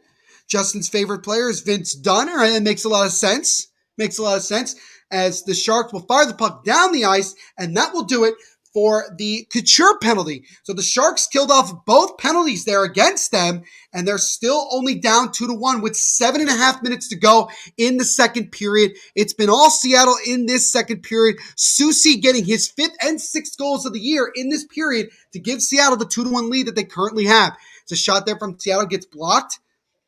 Now, be huge if the Sharks can find a way to get a goal here before the end of this period and get this game tied up.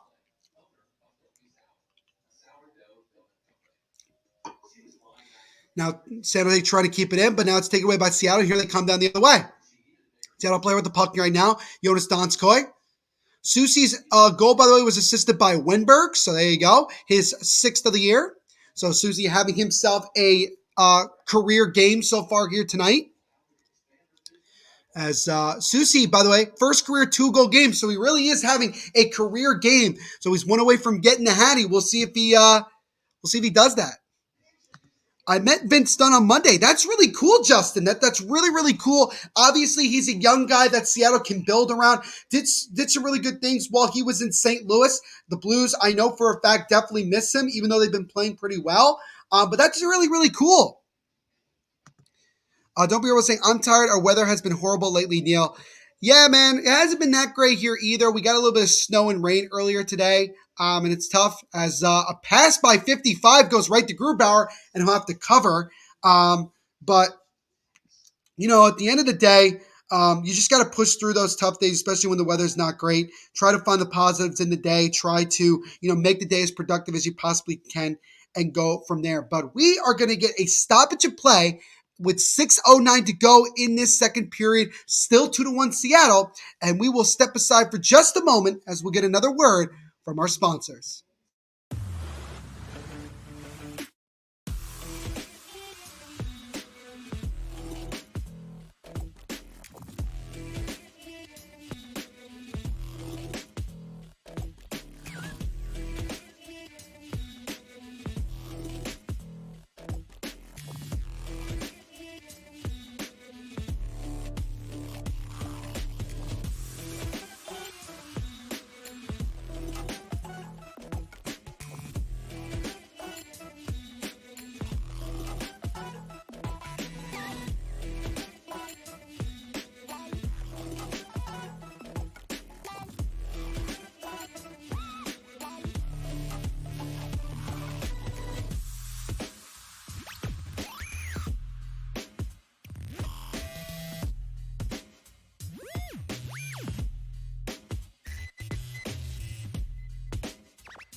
And as always, guys, shout out to our sponsors at DraftKings Sportsbook for sponsoring these live watch-alongs and everything we do here at the Hockey Podcast Network. When you sign up for DraftKings, make sure to use our promo code, which you can see in the bottom right corner, THPN.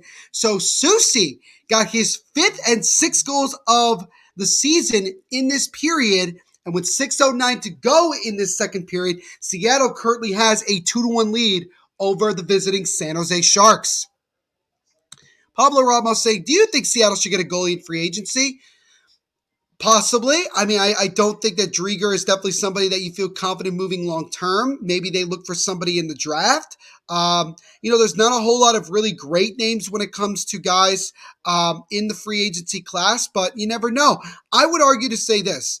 The goalie that I think would make the most amount of sense long term for Seattle, other than Philip Grubauer, would be somebody like Alexander Georgiev, because it feels like the Rangers are constantly trying to move on from him at some point. I feel like Georgiev wants to go somewhere where he plays a lot more, but I think that there's still the possibility that they may move him, and definitely that would be somebody I think Seattle could go after. I don't know how much it would cost the Kraken to get him, but that could be somebody. As Couture makes a nice pass in front, and that shot just goes wide off a shot there by streaking Marc-Edouard Vlasic. Probably the best opportunity of the period right there for the Sharks. I got to skate with him. That's really cool, Justin. You got to skate with Vince Dunn. That is phenomenal, man. Love to hear that. Love to hear that.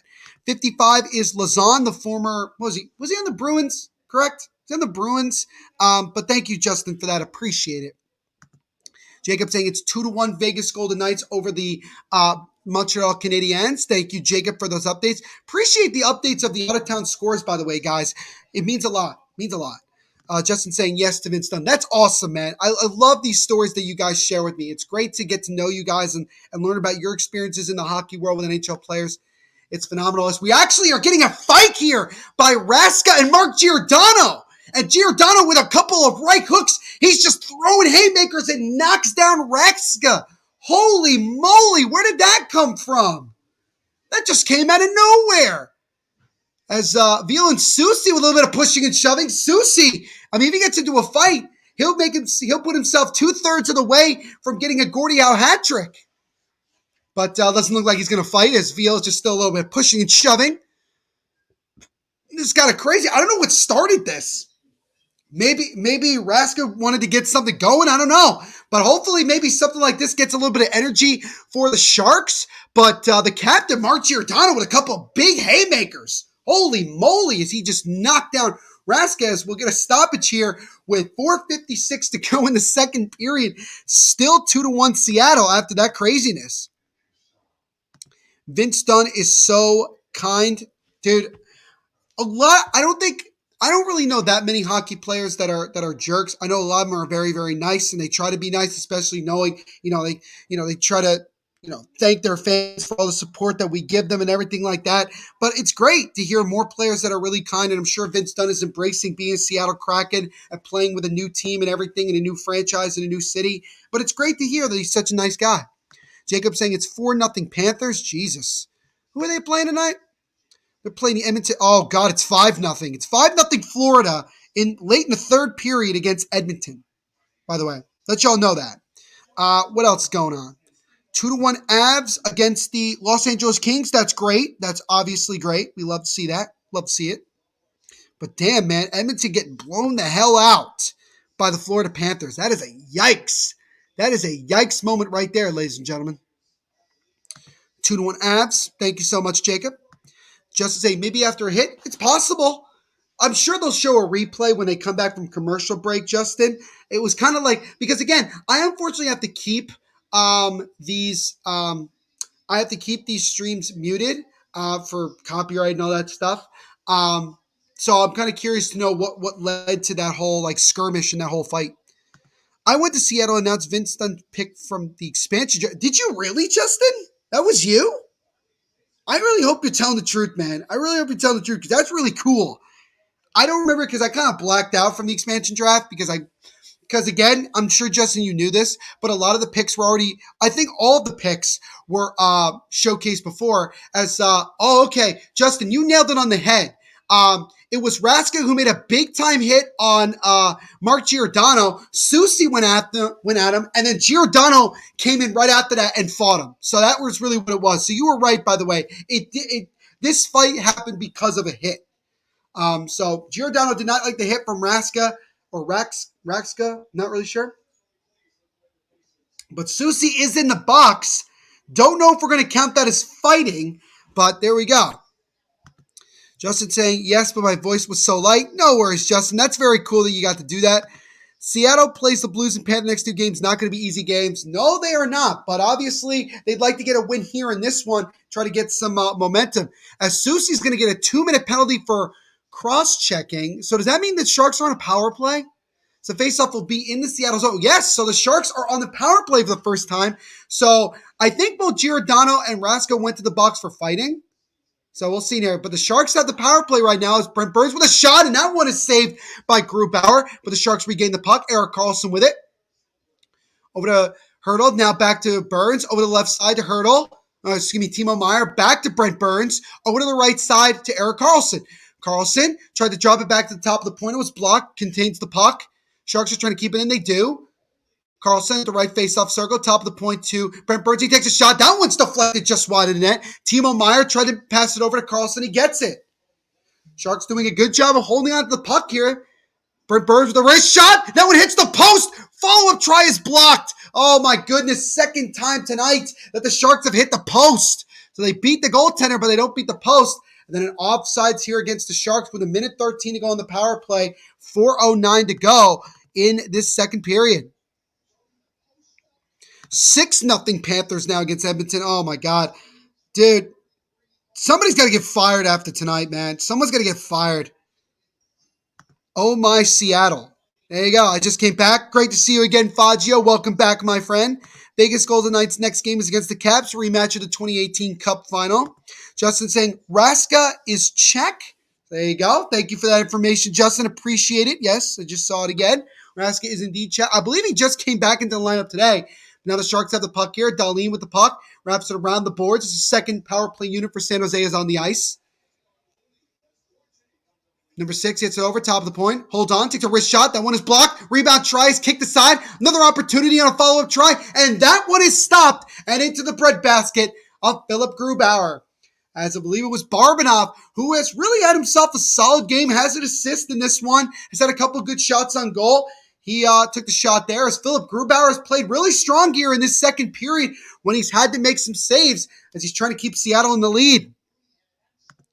If Chicago and Vancouver can fire coaches midseason, Edmonton can 100% can too. They really should. Honestly, Tepper's got to go. Like, he just has to go. He's been horrible. And I know that's not fully his fault, but, you know, he is the head coach. He's got to go. He was solid in Arizona as Erik Karlsson with a wrist shot, and that one is stopped, blocked up, puck up in the air, wrap around try, that one is stopped, and then Seattle gets the puck and fires it back down to San Jose's zone. 20 seconds to go here on the power play, so probably one last chance here for the Sharks, as they've had a pretty good power play with some good chances, just haven't been able to score. Raska is 5'10", by the way. Interesting. Delayed offsides here against San Jose. Now they get the puck coming into the zone, fire wrap around the boards. 5 seconds to go here on the power play. Good pass in front. Timo Meier with a shot. That one's blocked. That'll do it for the power play. Sharks could score, but not for a lack of trying. Couple of really good opportunities, but some good job there to block shots in front and create some good, and just really not give the Sharks a whole lot to create on rebound chances. Jacob saying Montreal just tied the game up in their game against Vegas. It's 2-2, and now looks like we're going to get another penalty here. Are we getting another penalty here? Not sure. But we're getting a stoppage here with 2:38 to go in this second period. Still 2-1 Seattle. Nick is back in the chat. Good to see you, my friend. I did read your tweet that you mentioned me in earlier. Appreciate it. Per natural stat trick, the Kraken goals for is only .88. So there's that. I mean, they really have been struggling. But the Sharks have, who have been scoring a lot in the last couple of games, have only one goal so far here in this one. They got to pick it up.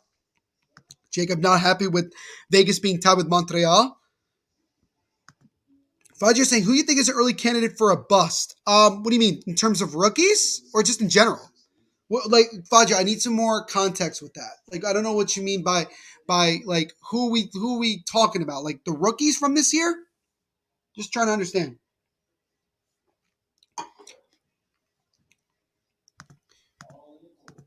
So Seattle with the puck loses it, and almost a chance there coming the other way for San Jose. Now they get the puck. Ferraro tried to make a play, and then Donato dumps it in. Keeps it in the zone. Good job. Tell Jacob to be a Canucks fan. Dude, I couldn't tell Jacob to be a fan of any team but Vegas. I really couldn't. I really couldn't. So I think that I'm not even going to try. Roger's saying for the 2020, 21, 22 drafts. Well, we can't really say 22 because we have no idea who the players are. We haven't seen them play yet. 2021, too early to say. 2020, probably Lafreniere. I know it's still early in his career and everything, but he just really has been struggling, even now with a new head coach.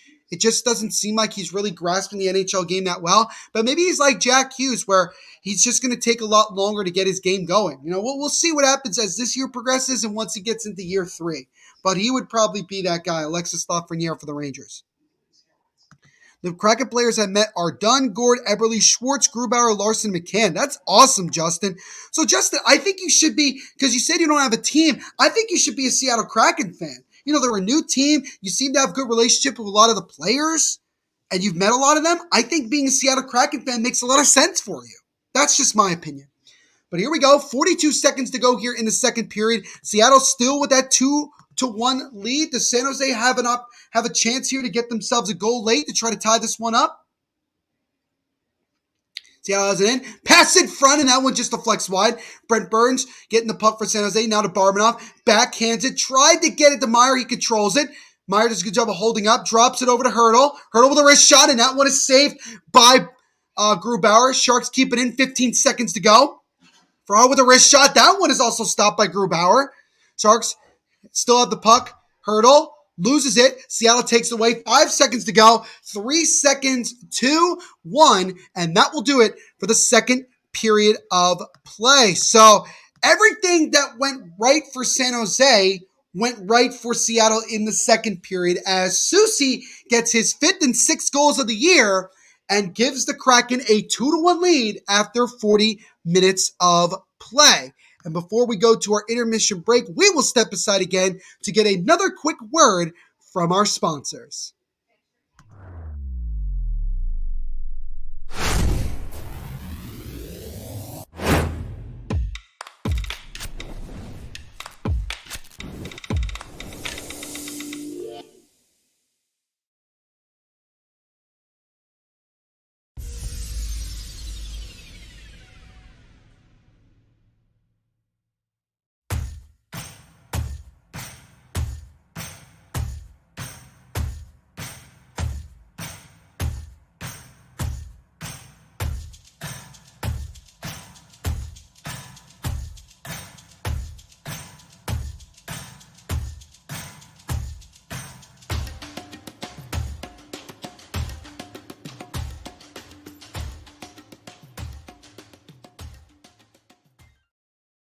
And welcome everybody here to our second intermission of our live watch along between the San Jose Sharks and Seattle Kraken. The Seattle Kraken have a 2-1 lead after 40 minutes of play on 2 goals in the second period by Soucy. And by the way, as always, shout out to our sponsors at DraftKings Sportsbook for sponsoring these live watch-alongs and everything we do here at the Hockey Podcast Network. When you sign up, make sure to use our promo code, which you can see in the bottom right corner, THPN. So we got some more comments here. Let's see. Justin saying he is. All right. So we got a Seattle Kraken fan in the chat. Jacob asking Horrible to say, tell me why I should be a Canucks fan. Horrible would be better at that because the Canucks will win the Stanley Cup before Vegas. So there you go. Horrible asking, how old are you? I am currently 24 years of age. I will be 25 in mid-June, to answer your question. Worthy Jojo. Y'all think San Jose selling at the deadline? It's tough to say. It all really depends on where the Sharks are in the next couple of weeks. You know, if they're still in a playoff spot, no. But if they're well out of a playoff spot, which I don't think will be the case, I think they will. Then they definitely will. I've never seen such cap in my life. Someone tell this kid to stop popping Perks, Jesus Christ. Seattle will win the cup before the Canucks. Jeez, I love this.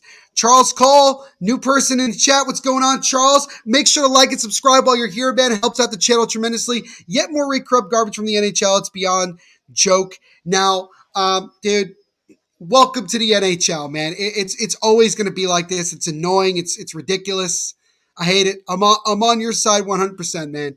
My good buddy Danelle, I was wondering if you were going to jump in the chat tonight. Good to see you as always, my friend. Hope you're doing well. Make sure to leave a like while you're here. Helps out the channel tremendously.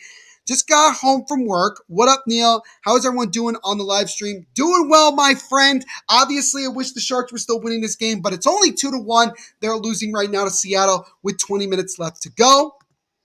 What jersey is that you got on? I have on one of these like fan type jerseys that was sold on the NHL website way back in like 2015. It's of Joe Pavelski. Would have loved for this to be an actual jersey that teams wore. Everybody could have gotten this with their favorite team. It was like gray, black with the logo on the sides, and then like the black here. It's kind of cool. So that's the jersey that I'm wearing, Danelle. It's the only Sharks jersey I have. I should probably invest in getting probably a blank one since obviously Pavelski's no longer with the San Jose Sharks. I feel like that would be the safer option to go with. Let's see here. Faggio. Top 10 defensemen in points ranked by projected wins above replacement based on results since 2018-19. Jesus Christ, Faggio, where are you getting this stuff, man? One is Jonathan Toews. Two is Adam Fox. 3 is Roman Josi. 4 is Victor Hedman. 5 is Cale Makar. 6 is Aaron Ekblad. 7 is John Carlson. 8 is Quinn Hughes.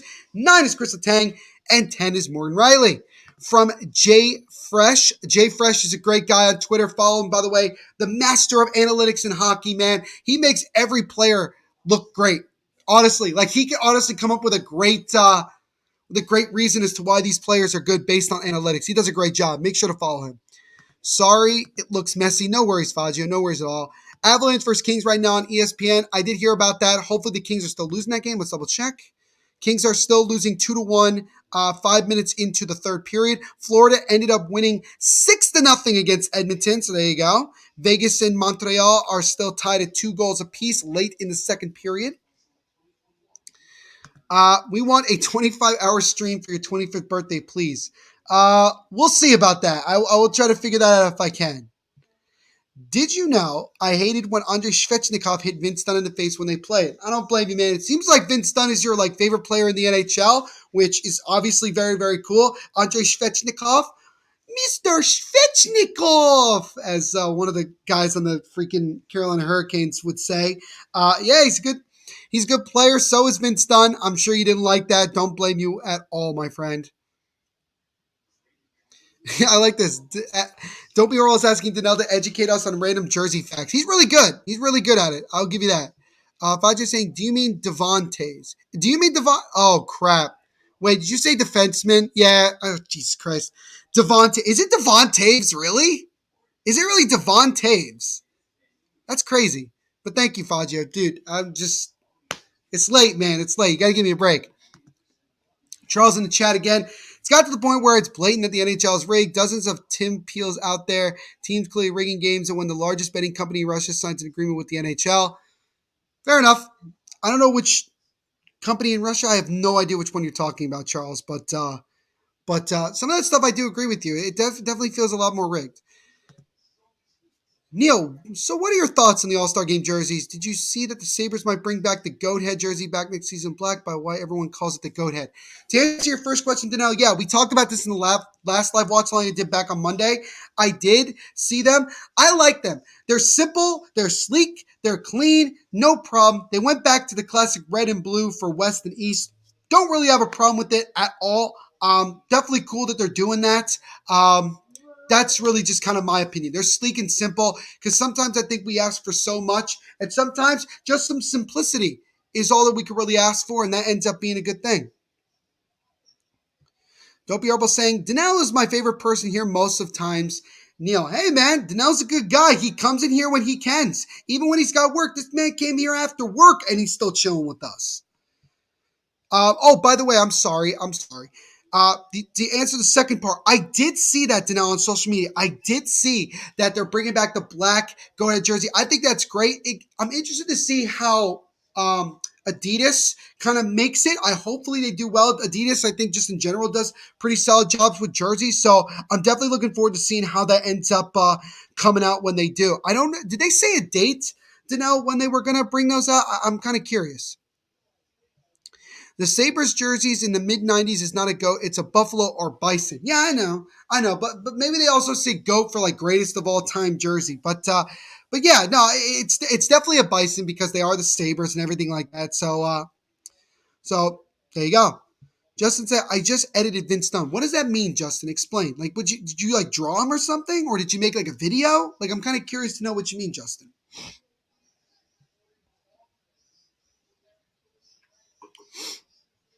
So we are still here in our second intermission of our game between the San Jose Sharks and the Seattle Kraken. Again, for those of you that don't know who are just joining, my name is Neil Villapiano. I'm the host of the Devil's State of Mind podcast here on the Hockey Podcast Network, which covers all things New Jersey Devils. I'm a diehard New Jersey Devils fan, but I'm also a diehard San Jose Sharks fan because my dad actually lived in San Jose for a little while earlier in his life, and so I kind of just jumped on that since I need a Western Conference team, and that's the one that I picked. Let's see. Nah, Neil, don't know when the jersey will be released. No worries, Danelle. No worries. I know you're usually on top of these things and you're really good at it, but no worries, man. Do you like the Kraken logo? I actually do. I think it's cool. I like the light blue and also the red eye on the top there. I think it's very simple, sleek, and again, I like simplicity at times, Pablo. It's really good, and so I think just overall, I think it's just a really really solid logo. Jacob saying it's 2-2 in the Vegas Montreal game after 2 periods. Thank you for that update, Jacob. Found pictures and recorded it. Oh, that's pretty cool, Justin. That's pretty cool. Let me know how that came out. I like the anchor. The anchor. Oh, right. The anchor on the shoulders. That's what you're talking about. The Seattle jersey, Justin. I know what you're talking about. Yeah, it's pretty cool, actually. It's pretty cool. I'm kind of wondering whenever Seattle gets an alternate jersey, if they actually use the anchor as the main logo, just to kind of, change it up a little bit. I think that'd be kind of cool. That's something that I would suggest. Favorite logo? Oh, dude, you're killing me. You're killing me. Ooh, let me think. Probably, it's a tie. I'll say this, Fazio. It's a tie between the Quebec Nordiques and the Arizona Coyotes Kachina logo. Those are my two favorite all time. And then also, because I'm biased, the Devils red, green, and white logo from when they first came into the league. So those are my three favorite logos. But if I had to say my all-time favorite, it's probably the Quebec Nordiques. I mean, even my brother has like Quebec Nordique stuff, and like he thinks it's like really cool. And he's a pretty solid hockey fan, not as big as I am, but like he loves that stuff. Danelle saying, Neil, I know you was pissed last night of the Devils losing the Coyotes, one of the worst teams in the NHL. I feel for you as a local Devils fan, deserve to get booed last night on the ice. Yeah, man, it was just, it was so, can I use this as a therapy session for like a few moments, guys? What was so fucking frustrating was that the Devils dominated the first period, outshot Arizona 12-1, up 1-0. Should have had at least one or two other goals. Vamelka just played a really good game. And then in the second period, the Devils just fell apart. There was no life. There was nothing.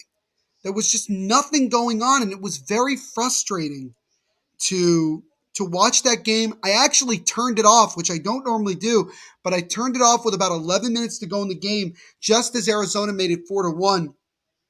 And this just again proves that changes need to be made for the New Jersey Devils. To lose at home by several goals to Arizona when you were outplaying them is fucking bullshit. I mean, it really is. And by the way, guys, if you want to hear an even bigger rant about how I feel about that game, make sure you go check out the latest episode of the Devil's State of Mind podcast, which you can find anywhere you listen to podcasts. I'm the host of, cover all things New Jersey Devils. And if you happen to find it on Apple or Spotify, make sure to give me a 5-star rating. Would really appreciate it, man. Really would. But yeah, and now the Devils play Saturday against Carolina, who just blew out the Bruins like 7-1 in Boston. So to me, even though we're still not halfway through the season, it feels like the season is over because we're dealing with so much adversity. Lindy Ruff is just not what he once was. I think the Devils are better off just making Alain Nasreddine the interim head coach for the rest of the year like they did 2 years ago and just finding someone else next season and just going from there because they just need a younger, different voice in the locker room. And the team seems to play better when Alain Nasreddine is the head coach. So that was an embarrassing loss. I'm embarrassed to be a Devils fan for losing a game like that. I pretty much am. And I know that Toronto lost to this team as well. But here's the difference. They lost 2-1 and they lost in Arizona. They didn't lose at home. They didn't lose by multiple goals. It wasn't anything like that. That's the difference.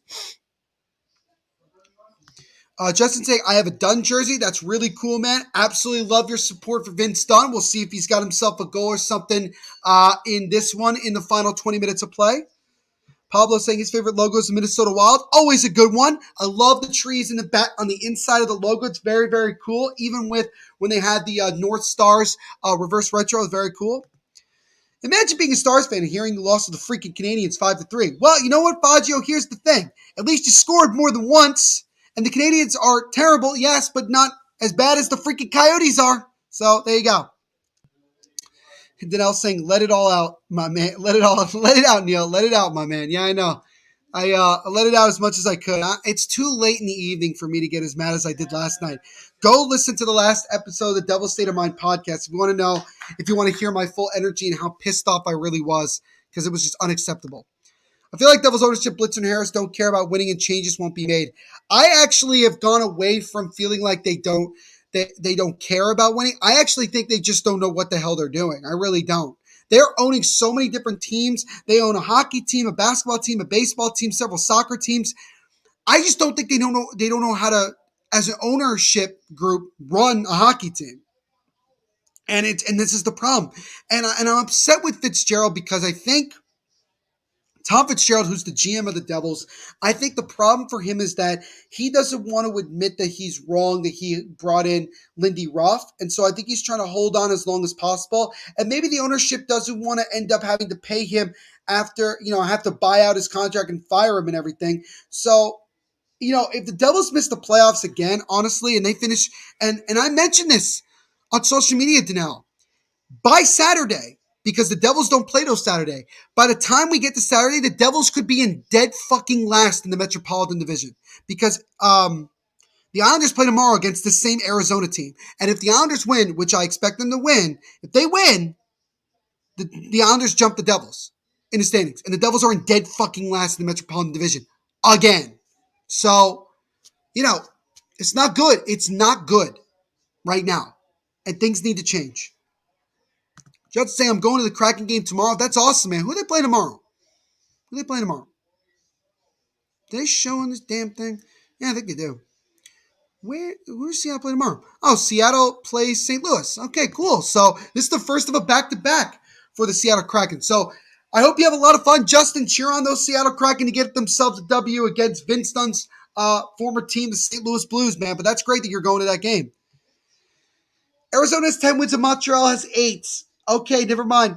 Screw me. I don't know what the hell I'm talking about. But still, it's ass. It's ass. I feel your pain today. We've climbed up the big mountain to have a chance to get a wildcard spot. Then we lose to the Preds 5-2, and now we fall all the way down and have to restart. It's frustrating. The problem, just from the Devils' perspective, and look, a lot of you guys, I don't think any of you guys except maybe Danelle is a Devils fan. So you really don't understand. Like, you guys looking from an outsider's perspective, and like people like Jacob laugh and just say the Devils suck. The reality is simply that the Devils have a lot of talent. There's no question about it. The problem is that they just don't have the right coach in place, and they keep playing the same system that they were playing before Lindy Ruff got there. It just doesn't work. They're not letting these guys play the way that they're capable of playing. And they're not allowing these guys to be scorers. They're not finishing. And this is the problem. And we're letting Mackenzie Blackwood play so damn much that he's just regressing like crazy. He's playing hurt. And we just don't have any support at all. So it's very frustrating to watch this team, and I'm very, very aggravated watching them. Jared Brown back in the chat. What's going on, Jared? Saying, who's winning? It's currently 2-1 Seattle in our game after 2 periods of play. Third period should be starting in just a few short moments. Seattle plays Blues. Yep, St. Louis Blues. Seattle versus St. Louis tomorrow. Justin saying, be back going to watch the fight. No worries, Justin. Take your time, man. I don't feel your pain. Fuck, Jacob, honestly, man. Give me like 5 minutes of you not saying something like that.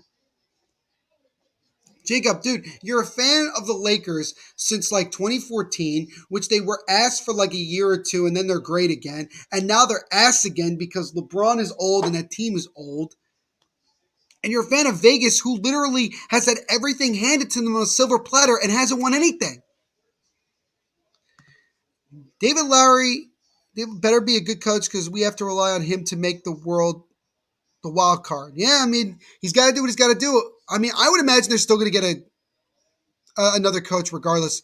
Isha's back in the chat. Good to see you, my man, saying what a game. It's been a pretty good game so far. 2-1. 2-1 is our score. And we are just about ready. We are actually now underway here in our third period of our game between Seattle and San Jose. So we'll see. Do the Kraken hold it down and get themselves a win on home ice? Or do the Sharks have a comeback in them and keep themselves rolling here as they've been playing really good hockey of late? Who scored for the Kraken? It was Susie. He scored both goals for Seattle, his 5th and 6th goals of the year. Jacob, it's out of love, Neil. Yeah, I'm sure it is. What's your pain? There's a lot of pain, Jacob. There's a lot of pain. As now Timo Meier comes up the center of the ice and the pass is broken up by Seattle, and now Seattle will take it out. Don't be horrible saying Jacob is funny. Yeah, it can be funny sometimes. Justin is back in the chat. Good to see you as always, my friend. Fagio says in the nicest way possible. Let me punch you in the face. Are you talking about me, Fagio, or are you talking about Jacob? Now, one time shot by Timo Meier, and it goes out of play. Did Grubauer make a save? Oh, my goodness, Timo Meier. Nice pass in front by Tomas Hertl. I don't know how this didn't go in. Let me see the replay here. Hertl get to the Timo. Oh, good stick deflection by somebody on Seattle to deflect that puck. LeBron is playing more points per game than Curry. Yeah, because LeBron has to carry his team more than Curry. Who do you think is going to finish with the worst record? Probably Arizona. I still think Montreal will get some things going late in the year, but honestly, I think with just the way that Arizona's been playing well in the last 10 games, maybe Montreal does end up finishing as the worst. So, but I'm still going to go with Arizona. Jacob, 100% fair. Thank you, Fagio. Yes, he's fucking carrying the Lakers. Yeah, because the team has nothing. Curry a better 3-point shooter than LeBron. That's obvious. Neil, can you ask Isha when he's streaming next? Isha, if you're still in the chat, because everybody's been asking for the last hour and a half, when are you and Dylan potentially going to do another live watch along? The folks at home would love to know. For local hockey here, how is the Rangers rebuild so good of the record? They have announced a rebuild since February 2018. Meanwhile, I feel like the Devils have been rebuilding like forever. Because the Rangers didn't rebuild, they just retooled. They already had some good pieces in place when they had to decide to do that. They also made changes and get good hockey people in here. And the owner wants to do something and he knows what he's doing. And I can't believe I'm saying that about James freaking Dolan. But the Devils, I mean, they have an ownership group that I just don't think knows what they're doing.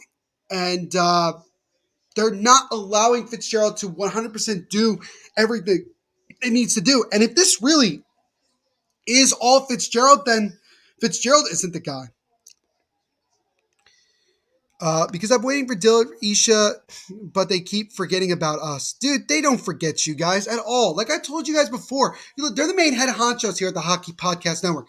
They spend a lot of time during their day helping us promote our podcast and promoting the network and doing everything possible. So, they're doing what they can. And when they get the opportunity to do a live watch along, I'm sure they will do it. Curry leading the Warriors with 32-12. Not a surprise. Justin's going to get the chance to meet Jordan Eberle tomorrow. That's really awesome, Justin. I hope you have a lot of fun doing that. How many wins do you think Seattle will get? As now San Jose with the puck, 24 with a wrist shot. That one just goes wide of net. San Jose keeping the puck in here for a moment, trying to slowly keep it in. I think Seattle will end up getting more or less, probably something like 30 some odd wins, I think. I'm being generous. I think we'll get something in the 30s. We're getting some more LeBron love here from Jacob. LeBron's carrying the Lakers to what? The retirement home? The local, oh wait, this is from Baggio. The local LA Bingo Center? The draft lottery? Please tell me what he's carrying him to. So local hockey fan here in the Tri-State area. I remember when the Islanders were horrible for years in last place in the Atlantic Division. That's how I see the Devils being in last place. As it looks like we're getting a penalty here. It's going to be Susie going to the box for the second time. So not only does he have 2 goals, he now has 2 penalties. And with 17-13 to go here in the third period, San Jose with just its second power play of the night, an opportunity once again to try to tie the game up. But yeah, I think the Devils, I was talking to my good friend Kim Moisa, Isles Girl 3, who has been on this these live watchalongs before, and most of you probably know her. She said to me that that's basically where the Devils are now, where the Islanders used to be, and eventually they will get out of it, and that's what I'm hoping for. And I hope that with the talent that they have, they get the right coach in place, get some more shooters in here, kind of go from there. The Sharks are 0 for 1 on the power play tonight, but they did have 3 shots on goal. They had a couple really good chances. Let's see if they can get it going here. I'm also getting Vince Dunn's stick too. That's really awesome, Justin. You are a big time Seattle fan. You got the connections, man. I love to hear it. I have a Kraken pillow and blanket, dude. I got a Devils pillow and blanket, so I respect that wholeheartedly. Fagio saying Susie again. LOL. Lakers need to get rid of Westbrook. Yeah, they do. Westbrook is old and he's ass. There, I said it. Aiden Hill comes way out of his net to play the puck. Luckily, nobody for Seattle was there to pick it up. Do you think Seattle should come out with a third jersey? No, we actually talked about this a little bit before you came on. Yeah, I do think that they should, and I'm hoping that they take the anchor logo that they have on the shoulders here and actually make it that third jersey logo. So I would like to see that. San Jose with the puck right now. Brent Burns over to Timo Meier. Gets it to Couture with a wrist shot. That one is blocked. Rebound try there is kicked aside. Then Seattle gets it. They'll slap it out of the zone, but they can't get out of the zone actually. Couture gets it. Timo gets it. Tried to drop it to Burns, but he missed. And Burns has to go back and play it. 40 seconds to go here in the power play. 15:50 to go here in this game. Still 2-1 Seattle. Now Donskoy intercepts it for Seattle, and he'll fire it back down into San Jose territory. I also got a puck from Morgan Geeky. That's really, really cool, Justin. Love to hear that. Now San Jose with the puck. Tried to get over to Dahlin. It was broken up. Dahlin gets knocked down. Is there a penalty? No. Now Seattle just trying to knock it out of the zone. Donskoy, the former Shark, will take it fully out of the zone, and he'll kill off the last 6 seconds or so. But now here comes San Jose. Potential 2-on-1. One-time pass over and a shot and a good save there by Grubauer just as the power play ended. San Jose still with the puck now. Barbanoff with it now. Barbanoff making a pass in front. That one is blocked. San Jose trying to get there, but number 6 couldn't get there, and San Jose has to regroup at center ice. Number 6 comes in.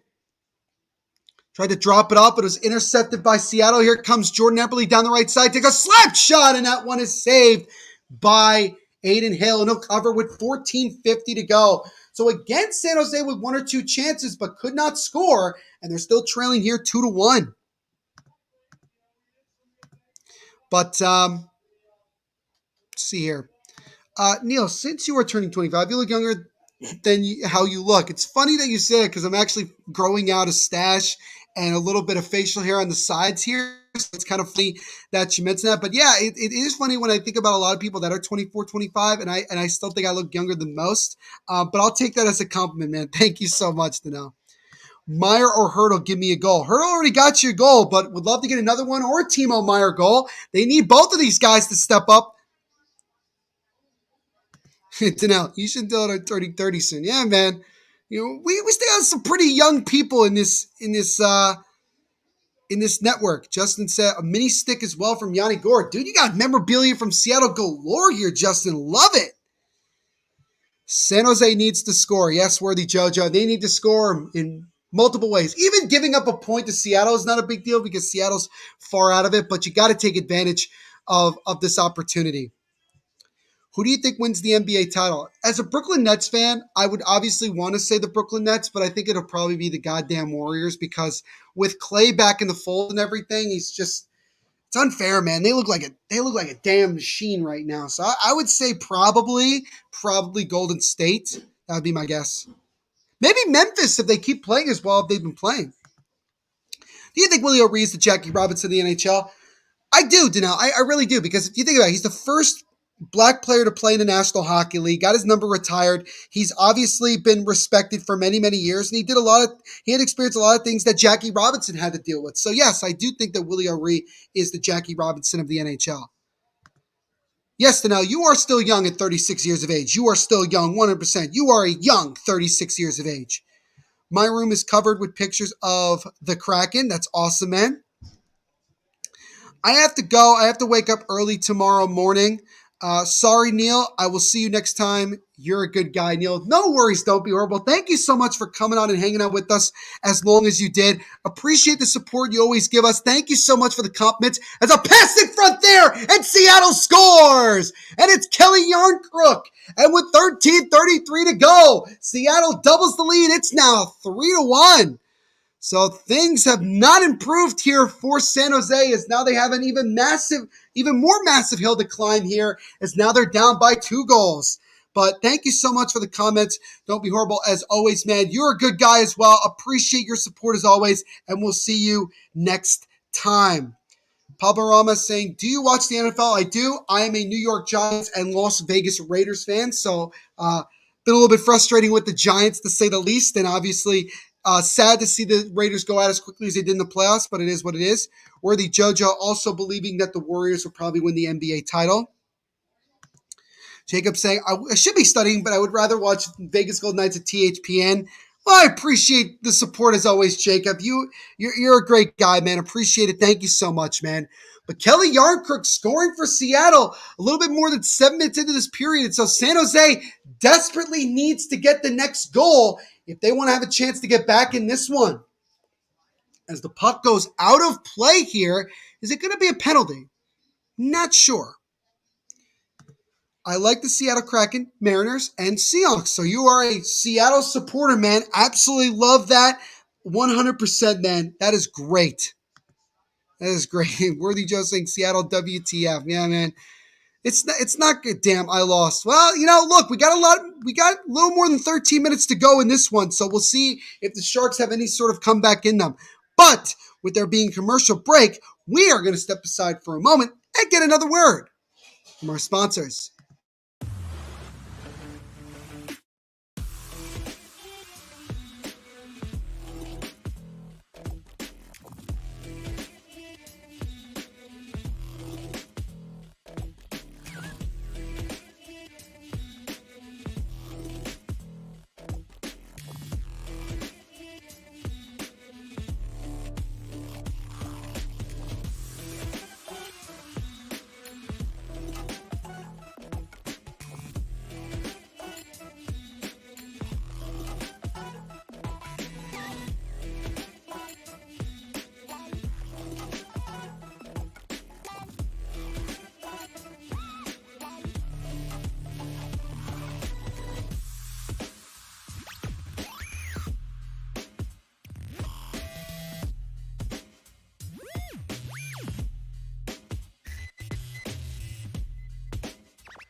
So as always, guys, shout out to our sponsors at DraftKings Sportsbook for sponsoring this live watch along, everything we do here at the Hockey Podcast Network. When you sign up for DraftKings, make sure to use our promo code, which you can see in the bottom right corner here, THPN. So 13:09 to go here in the third period. Kelly Yarncrook just scored a few moments ago for Seattle to double their lead, and that's where we're at right now, 3-1 Seattle over the San Jose Sharks. Yarncrook's goal is his 6th of the year, assisted by Morgan Geekie and Mark Giordano. So we'll see if the Sharks have any life left in them here, as they really desperately have to get the next goal if they want to come back in this one.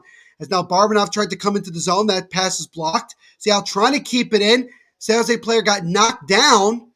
Looks like there should have been a penalty there, but there wasn't. Pablo saying he would love to see the Bills win the Super Bowl. I mean, damn, it would be great to see at least one New York team, and granted they're in upstate New York, but still win a championship, and be definitely pretty cool to see Buffalo finally get over the hump and win their first Super Bowl. And they definitely look like a team that could do it. If they get past the Kansas City Chiefs, man, they're going to be one dangerous team. I mean, they're a dangerous team nonetheless, but it's going to be interesting. Never have good luck with hockey. I recently have been struggling as well, JoJo, with the live watch-alongs, especially of my favorite teams. So I feel your pain. As San Jose still has the puck in the zone, 73 drops it off, and it was intercepted by Seattle. And Neil, which NFL divisional game this weekend is a top game to you? Bengals, Titans, Bills, Chiefs, Niners, Packers, Rams, Bucks. It's a toss-up to me between the Bills versus Chiefs, Rams, Bucks. Bills, Chiefs, rematch of last year's AFC title game. I honestly think that it's possible that whoever wins that game could eventually be the team that goes to the Super Bowl for the AFC, even though I think the Titans have something to say about that, but I personally think that the Titans might actually get upset this week. But Rams versus Bucks is going to be what I think is going to be a shootout, because I don't think either defense is going to do that well in this game. But I would probably say it's a tie between both of those to answer your question, Danelle.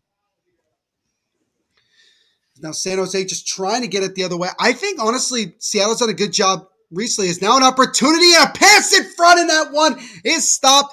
Raska gets knocked down, and we're going to get a penalty here against Seattle with exactly 11 minutes to go in this one, as there'll be a holding call, as a nice just pop up in the air. Raska gets it down with his glove. He's able to just get around Lazon, but Lazon just drags him down and doesn't really give him a chance to even get a shot on goal and go from there. So the Sharks will go to their third power play of the night with a chance here to try to cut the deficit to 1 as they still trail 3-1. Isha back in the chat again saying, thanks for joining us, everyone. Watch alongs every day, so subscribe. Absolutely, Isha, 100%. Justin asking, are you going to live stream the Kraken game tomorrow?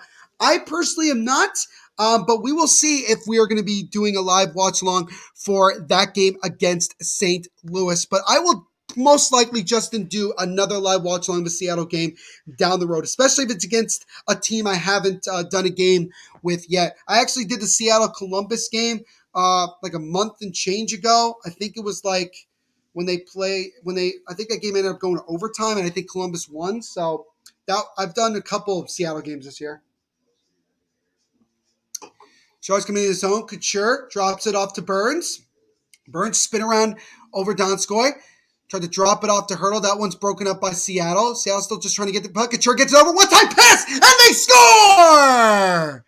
And the Sharks, it's Timo Meier with his 6th goal in the last 2 games, and with 10:23 to go, the Sharks have cut the deficit in half. It's now 3-2 as they strike on the power play.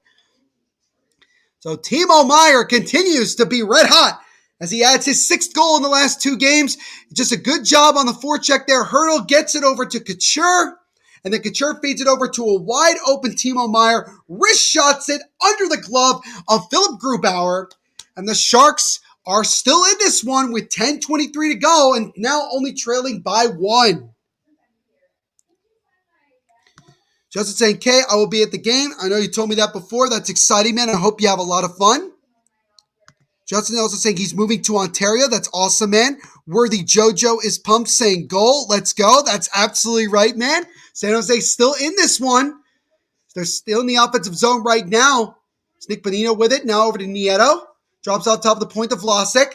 Vlasic around the boards, and a penalty coming up here. Who's this going to be on? It looks like it's going to be on Seattle.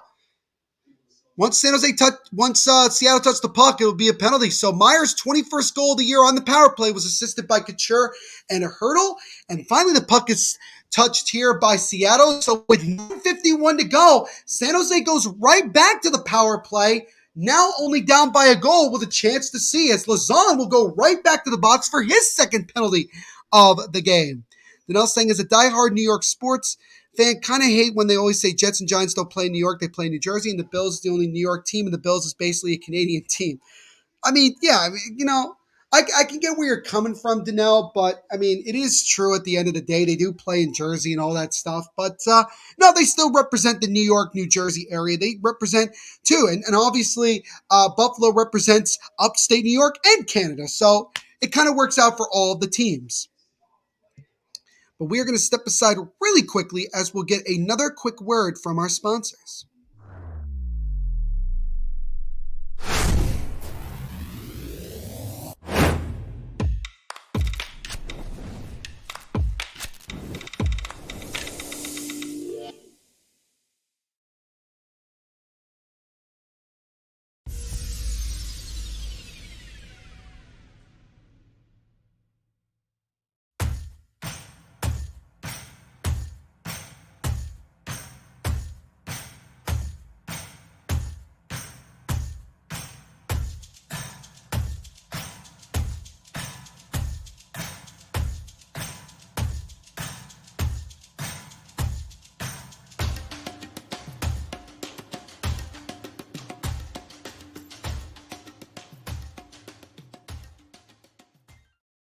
So as always, shout out to our sponsors at DraftKings Sportsbook for sponsoring this live watch along and everything we do here at the Hockey Podcast Network. When you sign up for DraftKings, make sure you use our promo code down in the bottom right corner, THPN. So a little bit less than a minute ago, the Sharks cut the deficit in half to 3-2 on a power play goal by Timo Meier. And then right after that, the Sharks drew another penalty, again by Lazon, as Justin pointed out. It's a high-sticking penalty. And so the Sharks are going to their fourth power play. They're 1 for 3 tonight with 5 shots on goal, but a huge opportunity here for San Jose to see if they can score on back-to-back power plays and come back from down 3-1. Jacob letting us know it is now 3-2 Montreal in Vegas against the Golden Knights. Worthy JoJo saying we need one more. Hell yeah, man. We do. Now San Jose coming in. Couture fires it at Grubauer. He'll hold the puck. He'll catch it with his glove and we'll get a face-off in the Seattle zone with 1:36 to go on the power play. When they say New York sports teams, it's the teams in the New York City metro area, which is the Jets and Giants. The Bills don't even play in Buffalo. They play at Orchard Park. Yeah, but they still play in upstate New York, Danelle. So, I mean, they're still a New York team nonetheless. Nick, once again in the chat. Good to see you as always, buddy. I know we're hanging on the edge right now as drop pass over to Birds. Now over to Timo Meier. Tried to get it over to Erik Karlsson, was broken up. And a diving play there by Donskoy. He's able to knock the puck out of the zone. Sharks just need Timo to score 5 goals a night to contend for the Cup. Seems reasonable. Yeah, that seems very reasonable, Nick. I think he could do it. He just needs another 4 tonight with 9 minutes to go. But now Seattle gets it shorthanded. Kelly Yarncrook with the puck. He currently, as it stands, has the goal that could end up deciding to be the game winner. He fires it all the way back down the Seattle zone. Then they'll fire it back into San Jose zone. But now Seattle controls the puck in the zone here. So San Jose just struggling to get the puck out of their own zone and go the other way. Jacob saying we don't have Daddy Mark Stone. Well, things are tough all over, aren't they? Justin saying we're moving to Toronto. Oh, wow, man. That's awesome. Busy place to hang out, but I hope you find a really good place over there. It's a pass in front. That would have stopped by Grubauer, and then Seattle gets it out of the zone. Oh, good chance there for San Jose, but they could not cash in. New person in the chat, Caleb Bigley. What's going on, Caleb? Make sure to leave a like and subscribe while you're here, man. Helps out the channel. Saying Kraken going to get this dub. We shall see, man. We shall see. Right now, they're holding on to a lead here. 8 minutes to go here in this game. San Jose has the puck, 73. Try to drop it over to Barber. Now that one's broken up, and Seattle knocks it out of the zone, and that will pretty much do it for the power play. So the Sharks aren't able to score in this one, and they're still trailing here 3-2 with 7:48 to go in this one. But thank you so much for coming on, Caleb. Make sure to leave a like and subscribe, like I said before, if you haven't already. Helps out the channel. And now we're getting another penalty, and it looks like it's going to be against Seattle again. As this time it looks like it's going to be too many men on the ice. And it is going to be against the Kraken. So 3 penalties within the last 6 minutes. As this time they had what? Oh, they had 6 guys on the ice. So the Sharks going right back to the power play once again. As Marcus Johansson will sit for the 2 minutes. So now the Sharks once again with a chance here to tie this game up on the power play. Other teams in the NFL don't play what their city they represent. Cowboys don't play in Dallas. Niners don't play in San Francisco. Washington football team doesn't play in D.C. Yeah, I mean, but at the end of the day, they represent that whole area. So that's kind of, they kind of do it like that. San Jose now 1 for 4 in the power play with 7 shots on goal. Face-off won by Seattle, and they'll dump it into the San Jose zone. So now we'll see if the Sharks, with their third power play within the last 6 minutes, do they find a way to get one here and tie this game up? Timo Meier fires it around the boards. Tomas Hertl tried to get the puck, but it was intercepted by Seattle, and they'll dump it out. Justin said he won his hockey game today 6-2. Congratulations on the dub, Justin. That's awesome. Brent Burns takes a wrist shot. That one's deflected just wide in the net. And then Seattle's able to get it. Giordano will take it and fire it out of the zone with 1:21 to go here on the power play. 7:05 to go in this one. Seattle's still holding on to a 3-2 lead against the San Jose Sharks. Did you know that the Washington team will announce their new name next month? I did know that, so it'll be interesting. I think it's going to end up being the Admirals, honestly, now, but we'll see. It's Timo Meier with a slap shot. That one is stopped by Grubauer, and then Seattle clears it out. 1 minute to go on the power play for San Jose. Justin saying it is Marcus Johansson, the former Devil in Washington Capitol, that is serving the delay of game. So number 6 comes in, tried to pass it cross crease, but it was broken up, and then Seattle knocks it out of the zone with 40 seconds to go. So probably one last chance here for San Jose, who hasn't done a whole lot on this power play. Dick drops it off, gets into 72, takes a shot, and that one is kicked aside by Grubauer. Seattle gets again, fires it over, trying to clear it out, and they do with 25 seconds to go. Justin had himself a hat trick and 2 assists, 5-point night. Attaway, Justin. We love to see it, man. Good for you. Major contribution to helping his team get the dub today. 10 seconds to go on the power play. So the Sharks, with a third power play in the last 6 minutes, they will not end up scoring this one. They're still trailing here now 3-2 with 5:45 to go in this one. San Jose keeps it in though. Dahlin takes a wrist shot. That one's sticked aside by Grubauer. It's behind the net. Seattle just trying to get it out. Donskoy being pinned by a San Jose player, and then his teammate comes along and dumps it out. So right now it just kind of feels like Seattle's just holding on for dear life as now Matt Nieto comes in, drops it off to Weatherby. Weatherby takes a shot. That one is deflected up and out of play, and we'll get a stop here with 5:21 to go in this third period. Still 3-2 Seattle. And we'll step aside again. Probably one of the last times we'll step aside as we'll get another quick word from our sponsors.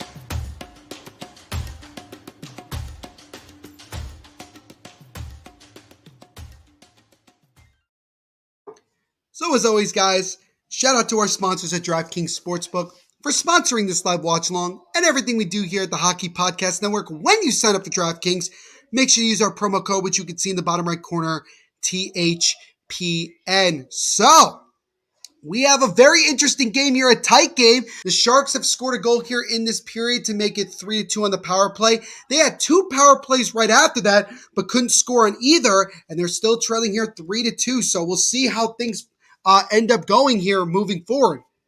The Sharks' next 4 games are versus Tampa in San Jose on Saturday, next Wednesday in Washington, then January 29th in Florida, and then January 30th at Carolina. So the next 4 games are going to be very, very tough. And so the Sharks really, really need to find a way to get themselves this win here to go into those next 4 games with some confidence. Luckily, they play Tampa at home, but then they go to Washington, Florida, and Carolina right after that. So that's going to be tough with 2 of those games being afternoon games. So that'll be something interesting. Justin said he also had a fight, and he had a Gordie Howe hat trick. So shout out to Justin. Got himself a Gordie Howe hat trick, 3 goals, 2 assists, and helped his team to a 6-2 dub. Good on you, Justin. That's great to hear, man. So we got about 5 minutes to go here in this one. So we'll see. We'll see how this one ends up playing out here. Seattle looking to try to get a nice win at home against the streaking San Jose team, while the Sharks just trying to get some momentum here. Shots are 25-17 currently in favor of the Sharks. Jordan Eberle makes a pass over to the left side. That pass in front, and that shot just goes wide. And then Adin Hill's able to dive over to get the puck before a Seattle player could get there. Oh my goodness. Seattle was inches away from getting back that 2-goal lead, which at this point probably would put the game away. But we get a stop here, 4:45 to go. Adin Hill, it's been pretty quiet in this period, but that was a great chance there. As oh my goodness, Eberle, he actually shot it right at Adin Hill. That ended up happening.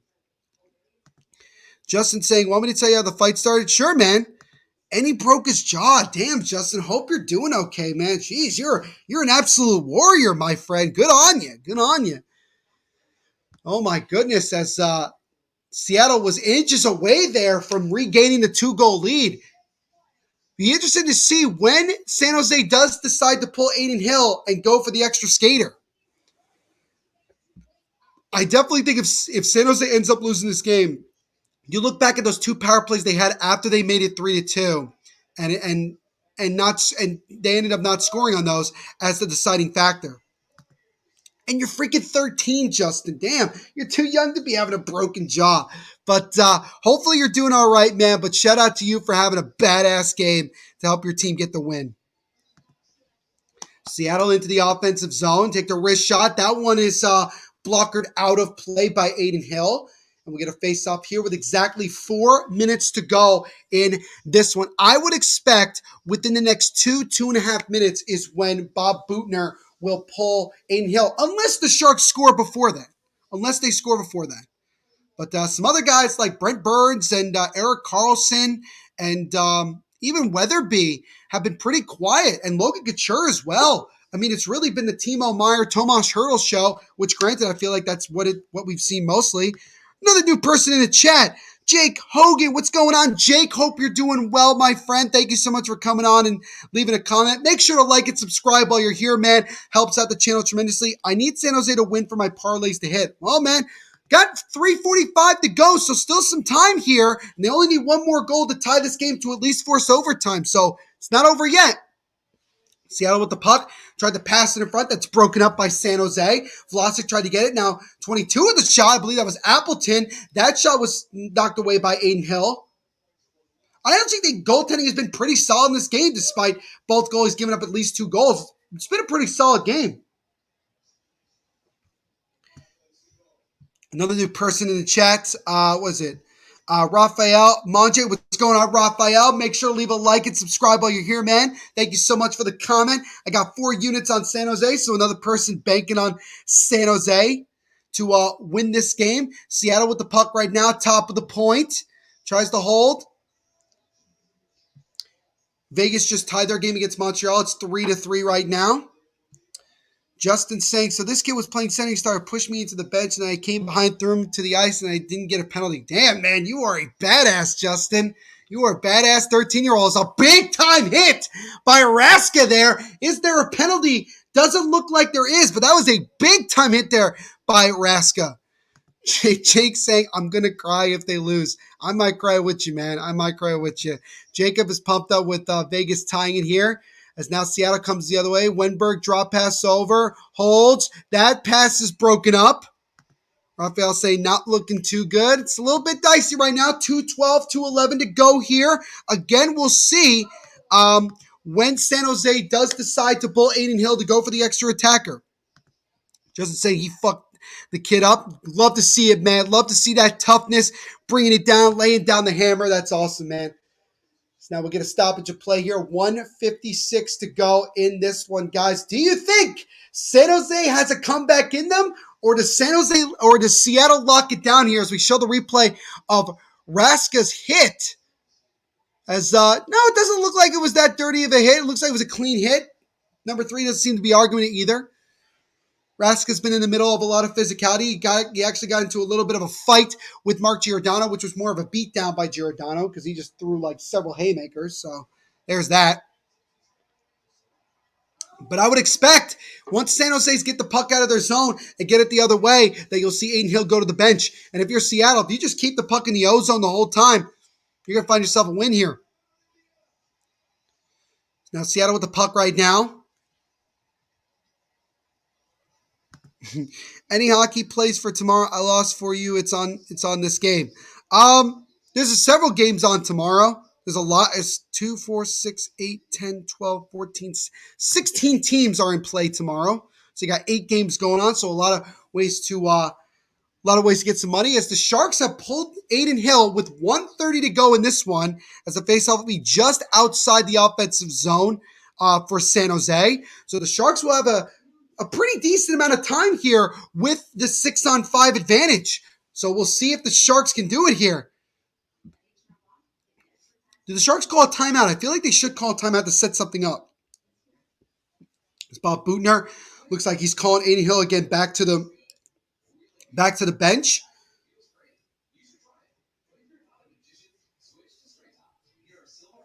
Raphael is saying any locks like I needed to make some coins back.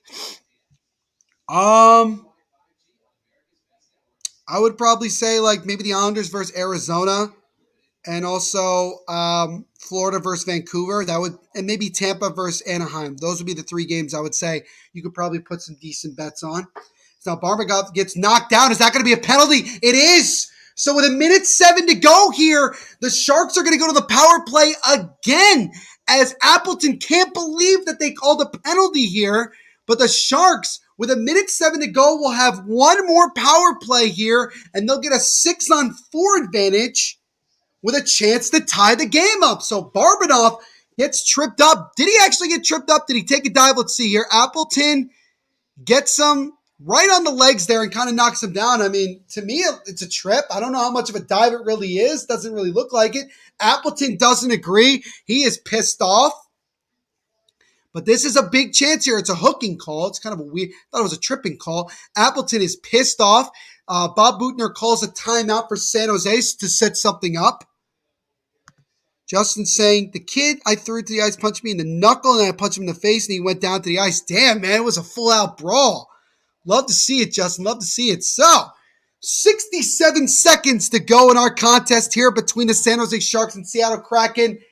The Sharks scored first, 38 seconds in to make it 1-0. Seattle scored 2 in the second to make it 2-1. Then Seattle scored 1 to make it 3-1. And then Timo Meier scored on the power play a little bit more than halfway through this third period to make it 3-2. And now with 1:07 to go, the Sharks are on a power play with a 2-man advantage, being 6-on-4. Neil, I'm excited that U.S. teams can go to Canada, play against Canada teams now. Yeah, should be a lot of fun. Hopefully, we get to see the Devils playing there a couple times. And yeah, it's good. And now the NHL is going to stop testing asymptomatic players. So, kind of makes things a little bit easier. Yes, Justin, thank you for that. It is a hooking penalty. So the faceoff is won by San Jose. Brent Burns with the puck now, setting it up. Timo Meier up top of the point to Brent Burns. Over the right side to Carlson. Brent Burns with a shot. That one is stopped. Kicked away and blocked. And then Seattle's able to knock it out of the zone. It goes all the way back down. It won't be an icing because it's a power play. 48 seconds to go here. Brent Burns with the puck. Comes on the right side and will fire to wraps it around the boards. Barbanoff now over to Brent Burns. Gets over to Hurdle. Back to Carlson. Carlson now on the right side of the blue line. Holds. Still with the puck. Top of the point to Burns again. Over the left side to Meier. Meier fakes the shot, comes back to the left side, drops off to Burns. Over to Carlson on the right side, 25 seconds ago. Now to Carlson again, takes a slap shot, and that one just deflects wide as Barbanoff was right there, and he couldn't get it.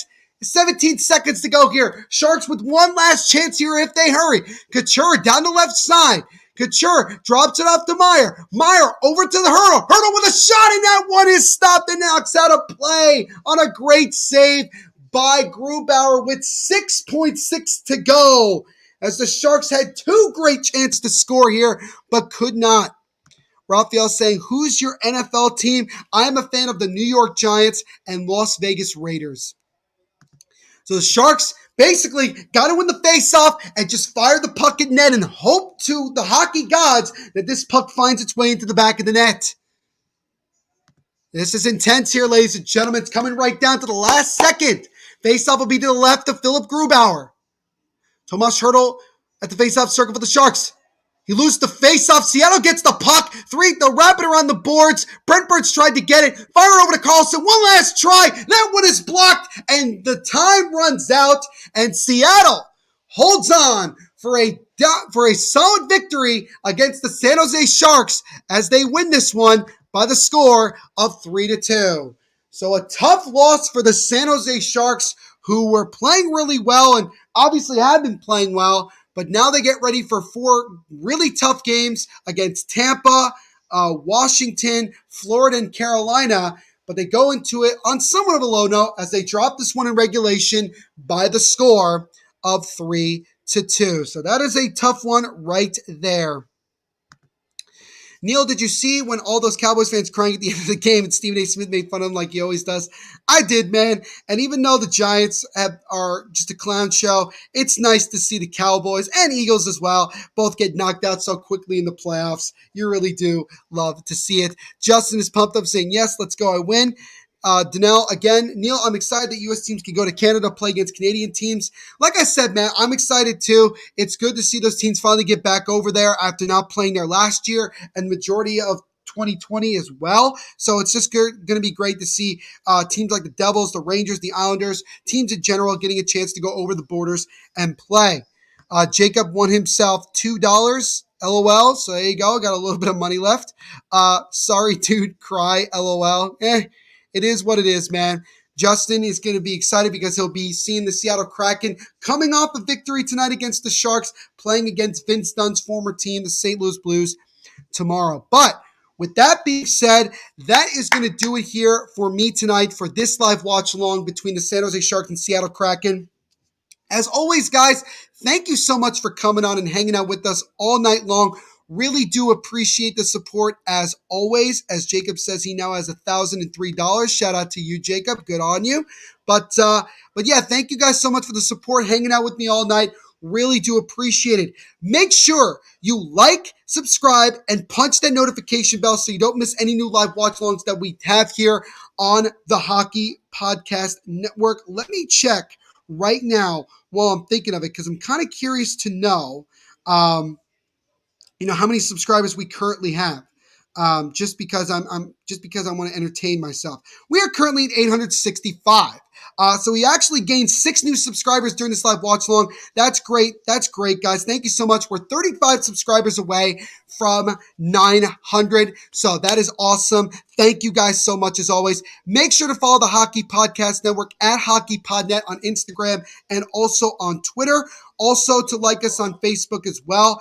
Search Hockey Podcast Network to get podcasts of every single team in the National Hockey League, including my podcast, the Devil's State of Mind podcast, which covers all things New Jersey Devils. New episodes come out every Monday and Thursday. You can follow us on Twitter at Devil State, Instagram at Devil's State of Mind, and also like us on Facebook. And you can follow me on my personal Twitter at THENVPSHOW and my personal Instagram at NVPQB11. Beer, Sports, Whatever podcast. Thanks for streaming, Neil. No problem, guys. Thank you so much for coming on and supporting. Make sure to leave some likes at the end here. Really does help out. Justin saying thanks for having me. No problem, Justin. Great that you're now part of the Hockey Podcast Network chat, man. Definitely excited to see you in future live watch-alongs. Share these with your friends. We're trying to grow this channel as much as possible. Really do appreciate it. Danelle, peace. Neil, see you again next time when you do the live stream. No worries, Danelle. Again, guys, on Twitter at THENVPSHOW and on Instagram at NVPQB11. That's where I will share when I do my next live watch along. But thank you so much, Danelle. As always, you are a boss. Pablo saying good night, bye. Thank you so much, Pablo, for hanging out with us as well. Appreciate it. Worthy Jojo saying I'm sad. I'm sad too, man. But you know what? There's always another game, and the Sharks are going to bounce back, and it's going to be all right, man, all right? So keep your chin up. We're still rocking and rolling. Still a lot of good things left to come. So, once again, Thank you guys so much for coming on and hanging out with us. Really do appreciate it. Once again, the final score here from our live watch along. Stream the Kraken Blues game. We'll see about that, Justin. Danelle saying, thanks. I am a boss. Thanks, my man. No problem, man. You are a boss 100%. And Jacob, absolutely. Don't forget to subscribe, guys. The channel is great. Thank you so much, guys. Appreciate it. Once again, the final score from our live watch along. The Seattle Kraken get a nice victory at home against the San Jose Sharks by the score of 3-2. So for everyone at the Hockey Podcast Network, my name is Neil Villapiano. We will catch you all in the next live watch along. Everyone, continue to be safe out there. Continue to be the great people that you are, and rock on.